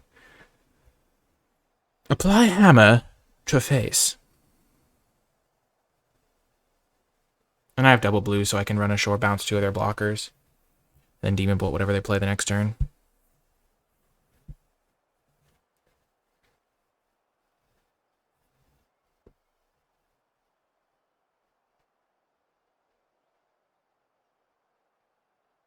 The song that's just playing in my head is I Need a Hero.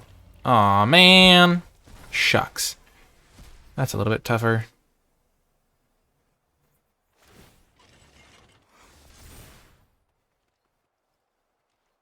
I really hope they don't find a land here. Oh, they missed. Nice. I don't think so, Terry, because I don't have all that many. Oh gosh, nice, nice, nice. Because I don't have as many red sources to cast Seize the Spoils early.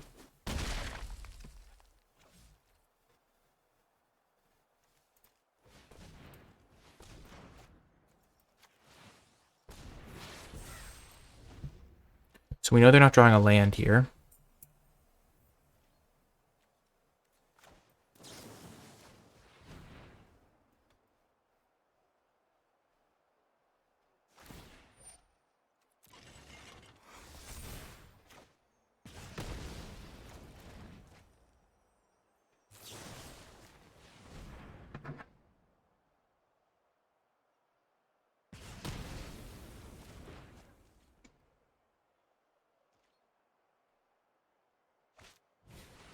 Sure thing.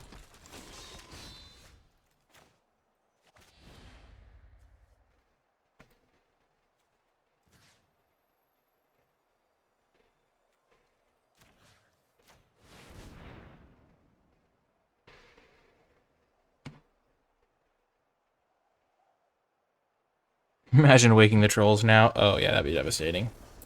Gotta win. We gotta win. We gotta W-I-N win. And 4 and 3 wouldn't be bad either. Pretty. It's the vagaries of fate, as they say. Or is it vagaries of fate?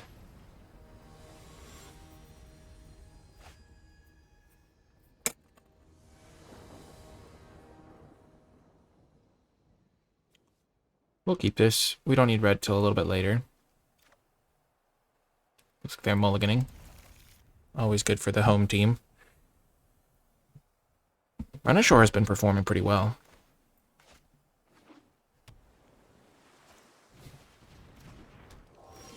Well, that card's a joke. There's no way they have enough snow lands to make this work in sealed.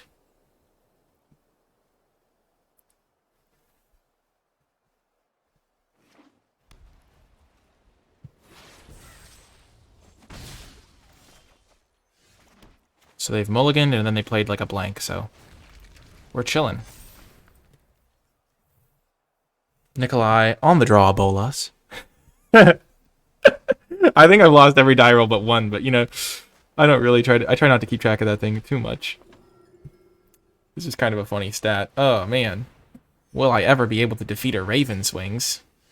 Will I ever?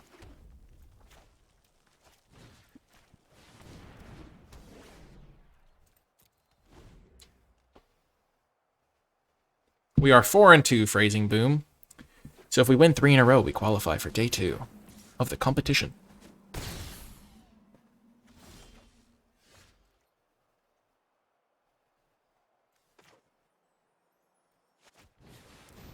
I think we're okay taking another 4.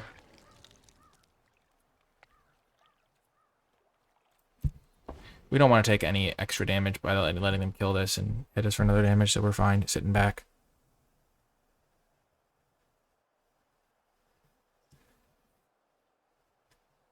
I'm liking our chances this game, though.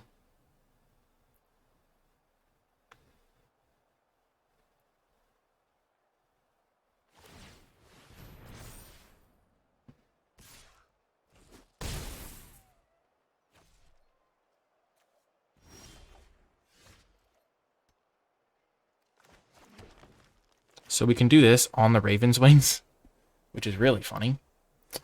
I think we're just waking the trolls this turn, though, because they missed a land drop. And then we just win from there. We'll take another hit from this, but we can bounce and kill their stuff that they keep equipping it with.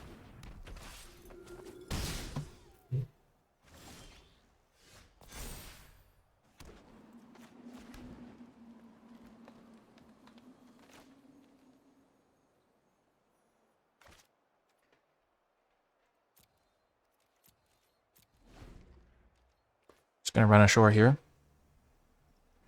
Yeah, I don't think I'm gonna need that combo because they're getting dumpstered right now.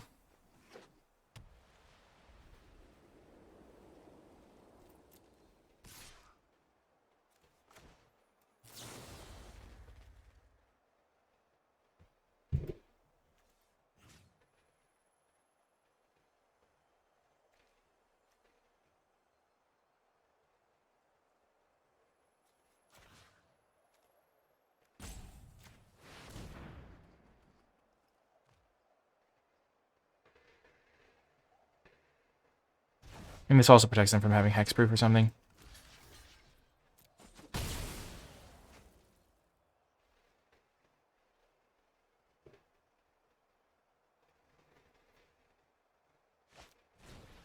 And now if they go for play equip, we can kill it with squash. Okay, Valkyrie. Sure, sure.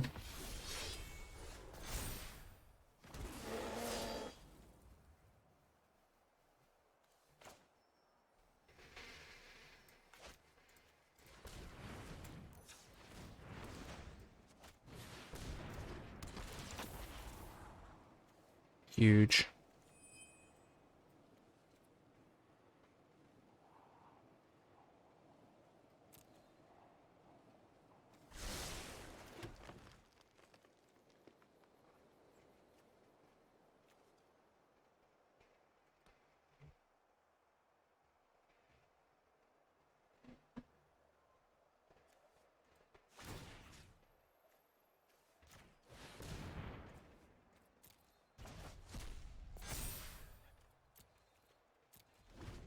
I'm assuming they're going to play and equip it to this thing.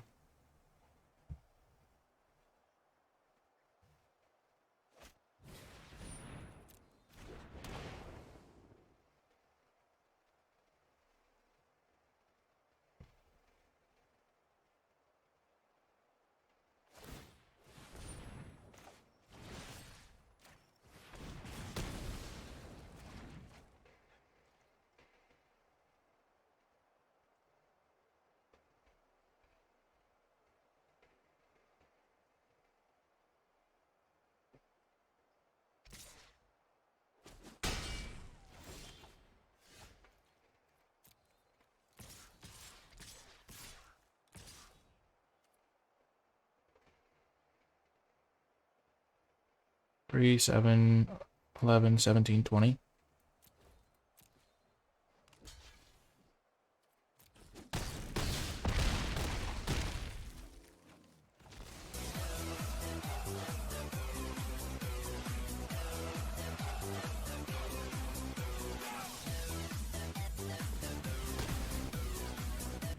Whoa, Selesnya Mage, thanks for gifting a sub. We got another win! Oh, yes. Oh yeah, sealed is much better. It's much better in sealed.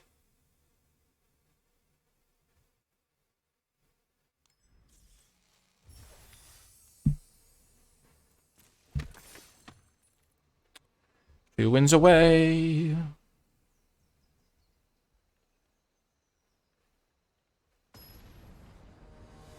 I'm so glad you're enjoying it, Selesnya Mage. Okay. Another good hand here. We're chilling. Losing the die roll again. No big deal. Nikolai on the drop Bolas. Back in action. He's back. Ladies and gentlemen, NicolaiBolas has returned. He is piloting what can only be described as a medium deck. Probably pretty decent. The more I think about it, it's probably more like medium plus. Oh, yes. I'm going to play this so that I don't take damage. Oh my gosh. Green has a lot of enchantments, but I'm not going to get something in my graveyard for a while. This Inga plus this is going to be nice. Oh, man.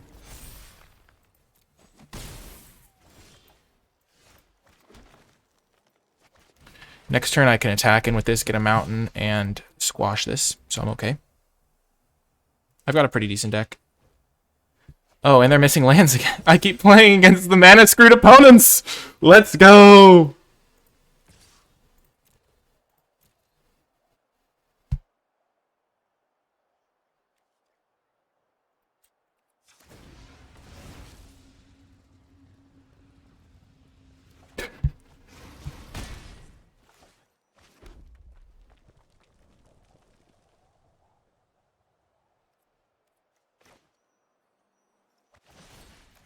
I'm just gonna kill this now.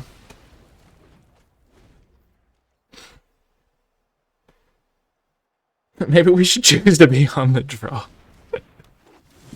Sure, we can kill all of those things with our battle.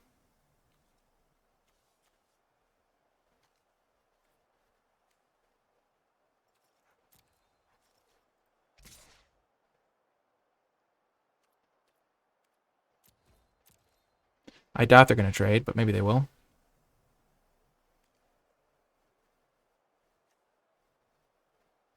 Sure. We'll just keep getting lands. So we have triple green, so we can get another island here. We'll get a snow-covered island in case we draw Bergstrider.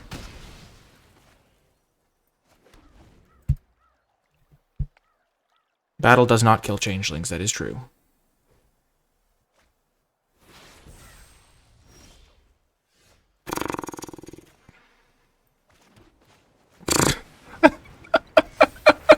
Yes! We have done it! We have successfully killed one of their lands! Half of their mana base is gone! This is Sparta!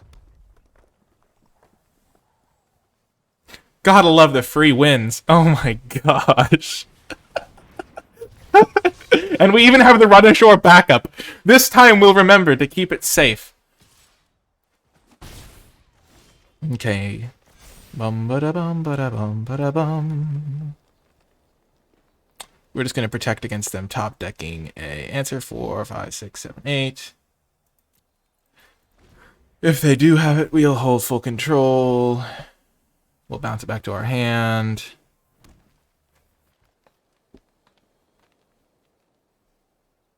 Do you have a masked vandal, buddy? It does feel so dirty, doesn't it? Feels wrong in a way. Oh, so many trolls. Feel the trolls. They fuel you. Okay.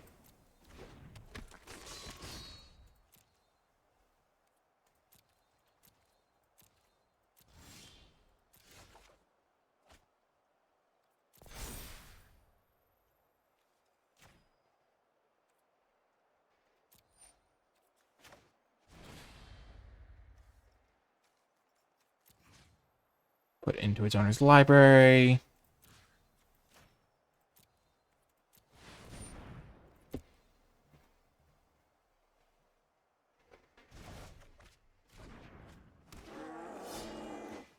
No big deal. Just make more trolls. If they want to double block, I'm okay with that.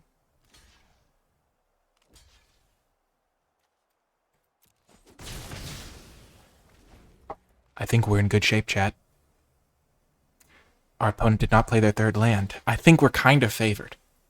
If only slightly. We could probably accidentally play Battle of Frost and Fire and still win this game. We're one win away, chat! We are one win away. We keep being on the draw, but then our opponents keep missing their third land drop, so we'll take it. We're almost there. We're entering the final stage of our journey together.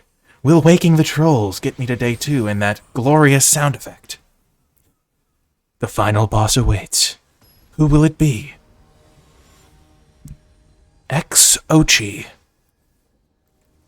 Our final foe. We have won the die roll. We are truly... It's all coming up Bolas, as they say. Okay, we have a keeper.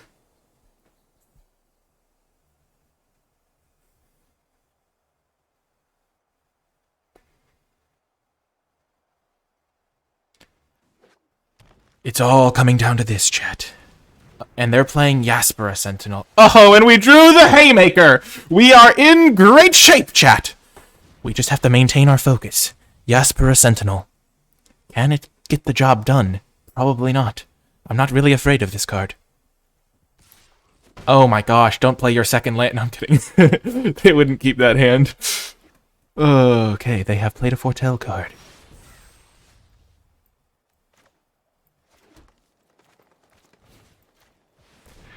We do want to hit our 4th land, and after that we're probably golden.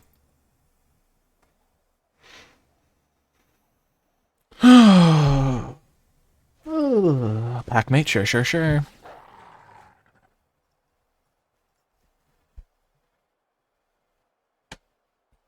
The intensity builds, chat.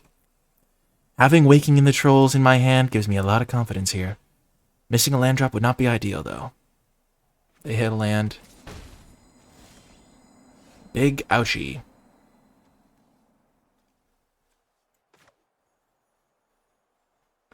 We're just going to play this. We can trade it for the Packmate.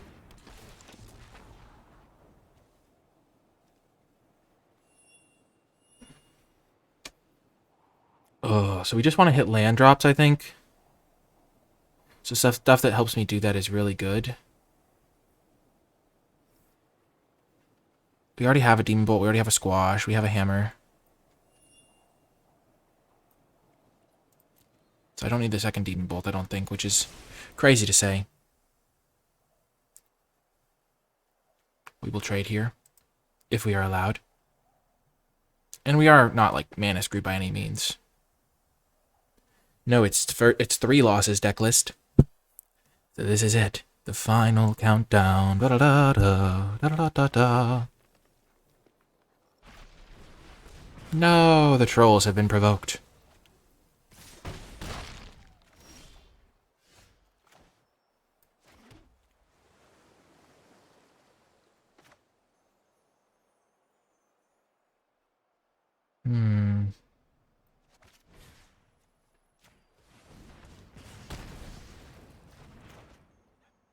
Since I already have a card that I want to draw, I'm just going to target them for once.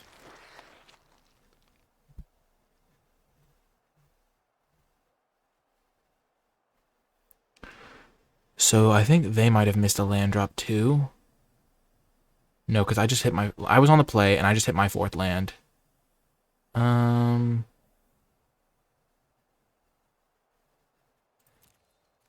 This is naming red. Okay.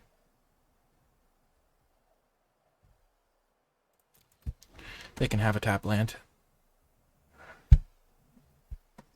But I don't know what's in their hand. They could have 5 lands in their hand, and I'm just, like, doing them a huge favor.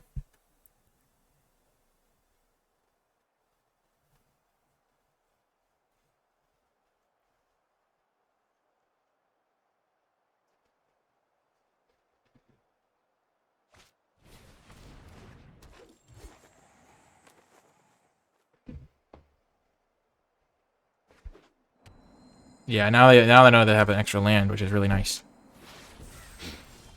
We're gonna do this to hit a land drop. Battle of Frost and Fire.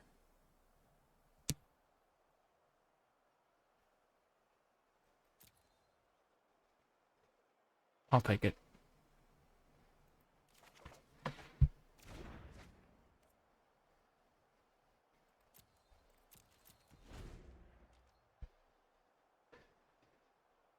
It is a tough one, though, I agree.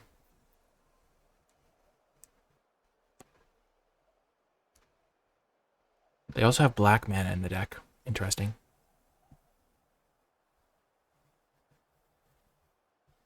Battle could win me the game, depending on what gets played.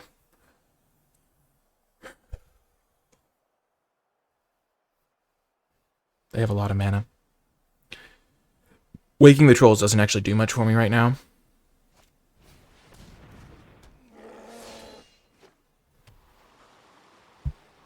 Well, that's a problem.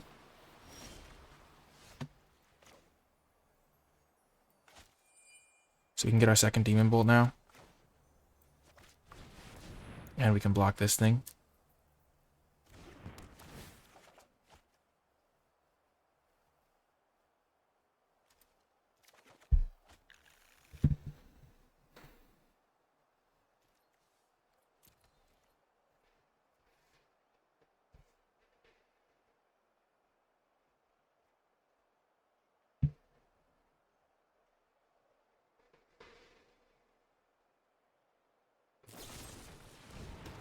They have poisoned my cup.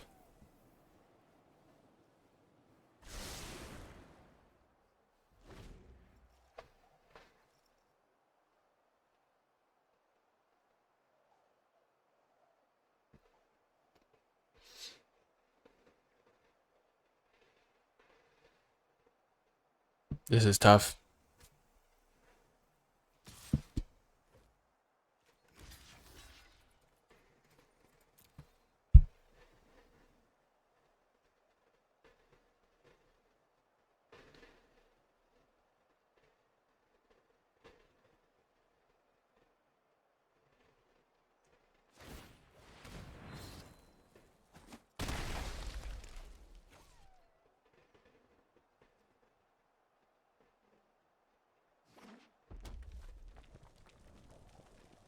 Unfortunately, our lands have not really flowed as well as we would have hoped.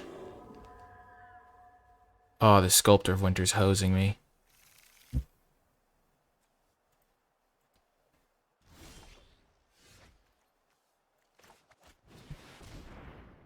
They're gonna get to protect this thing. Really unfortunate.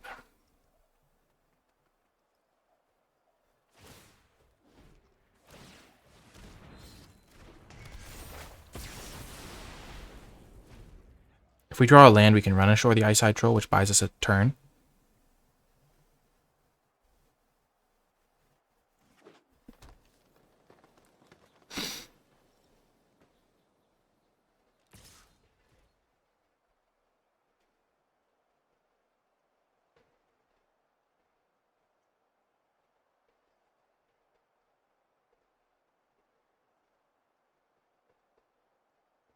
They got a lot of snowlands in their deck. I need to draw another land here.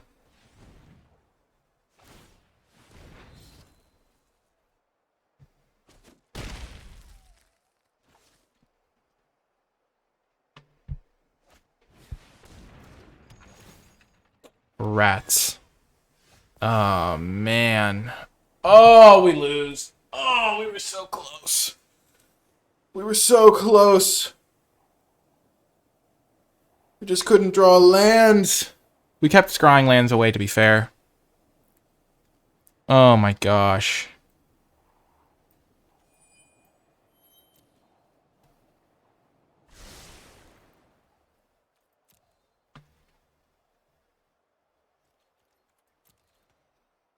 Oh gosh.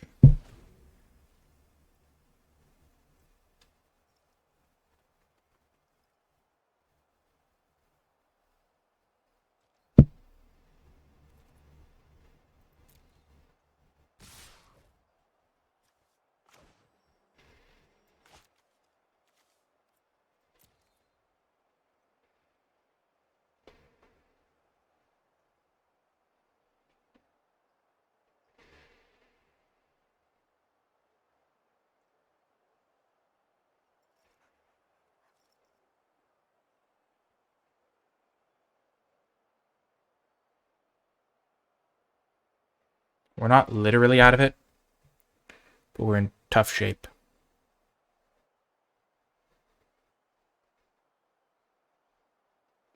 We take 6 from this.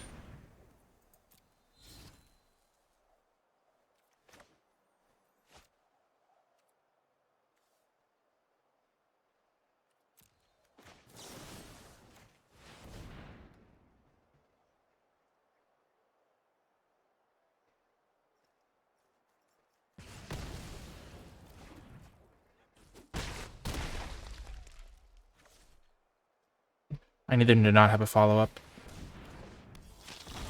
Well, that's a follow-up. You could call that a follow-up.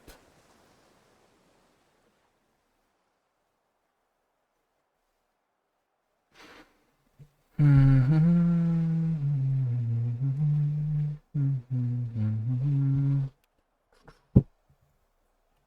bum, bum, bum, bum, bum, bum, bum, bum, bum.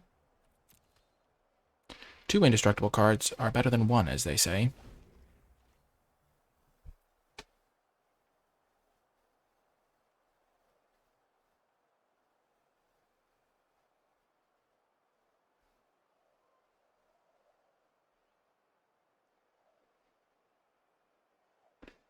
They have a great deck. They have Immersturm, Essica's Chariot, Poison. Oh, man. This was a tough one. We just didn't draw the lands. If we had curved out, like, I don't know. It was always tough.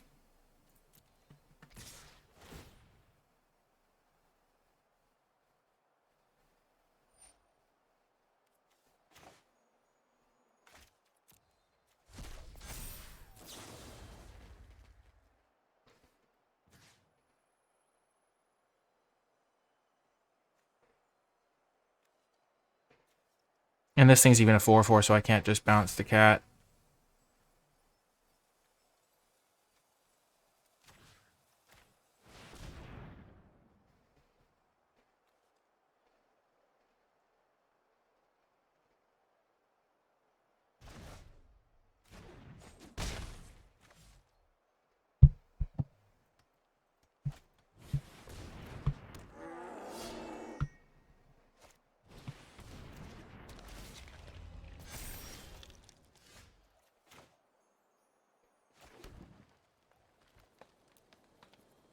Oh. So close, chat. So close. Ugh. That was real brutal in the end. Ugh. They just had a really good deck. We were very close to the second day, but we'll just have to settle for our 6-3. Pretty good record, though, not gonna lie. It was still a great run. A lot of fun. And we did have our fair share of good variants, too. I don't want to over-highlight the fact that about 3 of our opponents got stuck on, like, 2 lands or 3 lands against us, so it happens both ways. You can't just have only the good luck. That opponent just had a bunch of good rares, and I cast this one, and then they had, like, Immersturm, and Eyesight Troll was a huge problem, so lots of good cards for the opponent there. Turns out Jasper Sentinel was still pretty excellent for them, or not even excellent. Oh my gosh. Moostastrophe. Thank you so much. 6 gifted subs. That's so nice of you. Whew, I need to turn off the notification thing, unfortunately, so I can do my outro. But I really do appreciate that. Welcome in, everybody. Thank you so much for the support, Moostastrophe. So, what did we learn? We learned Waking the Trolls is great, especially when your opponents get mana screwed. Our deck really performed quite well. We set up some really good plays with Battle of Frost and Fire. Frostpire Arcanist was excellent in this deck. Glimpse the Cosmos was good. I'm glad that we went with this version instead of the version that had more red cards in it. And then Horizon Seeker was an MVP as well. Run Ashore also pretty great. So I'm pretty happy with how the deck did overall. I really hope you enjoyed the run. If you made it all the way to the end of this video and you were watching on YouTube, take that extra second, hit that thumbs up button. It's free to do. It really helps me out. Also subscribe. It's free to subscribe to the channel as well, and lets you know when I post more videos. You can also, if you made it all the way, leave a comment with hashtag near miss to let me know you made it all the way till the end of the video. It's always nice seeing which people make it there. I do also care about what you think of the new camera setup, where I put it. The microphone, I'm still tweaking that as well.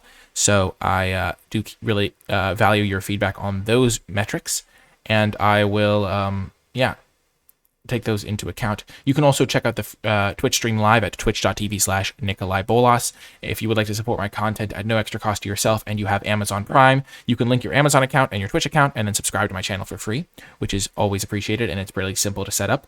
You can also support me directly via the Patreon, patreon.com/NicolaiBolas. It is really growing a lot, and it's letting me do a lot of extra cool things, like get this new microphone. I'm going to be improving my setup further thanks to more Patreon support. I'm still trying to decide what the extra stuff is going to be, but the Patreon has been growing so much that it's just hard to figure out a use for all these extra funds to improve the stream, but I will find a use, and I will make the stream better. That is what I commit to all of you folks. It's always appreciated, all of those who support me over at Patreon, and it's helped me do a lot of extra work and make more videos for all of you. Near miss this time around. If you want to join the Discord server, it's linked in the description below. You can read my articles linked below. Overall, I'm pretty happy with how I played. The deck has a couple of good rares, but other than that, it's just commons and uncommons, and just doing what decks do best, playing close games and coming out slightly ahead in the end. That is going to do it for this video, though. I hope you enjoyed it, and I will talk to you next time.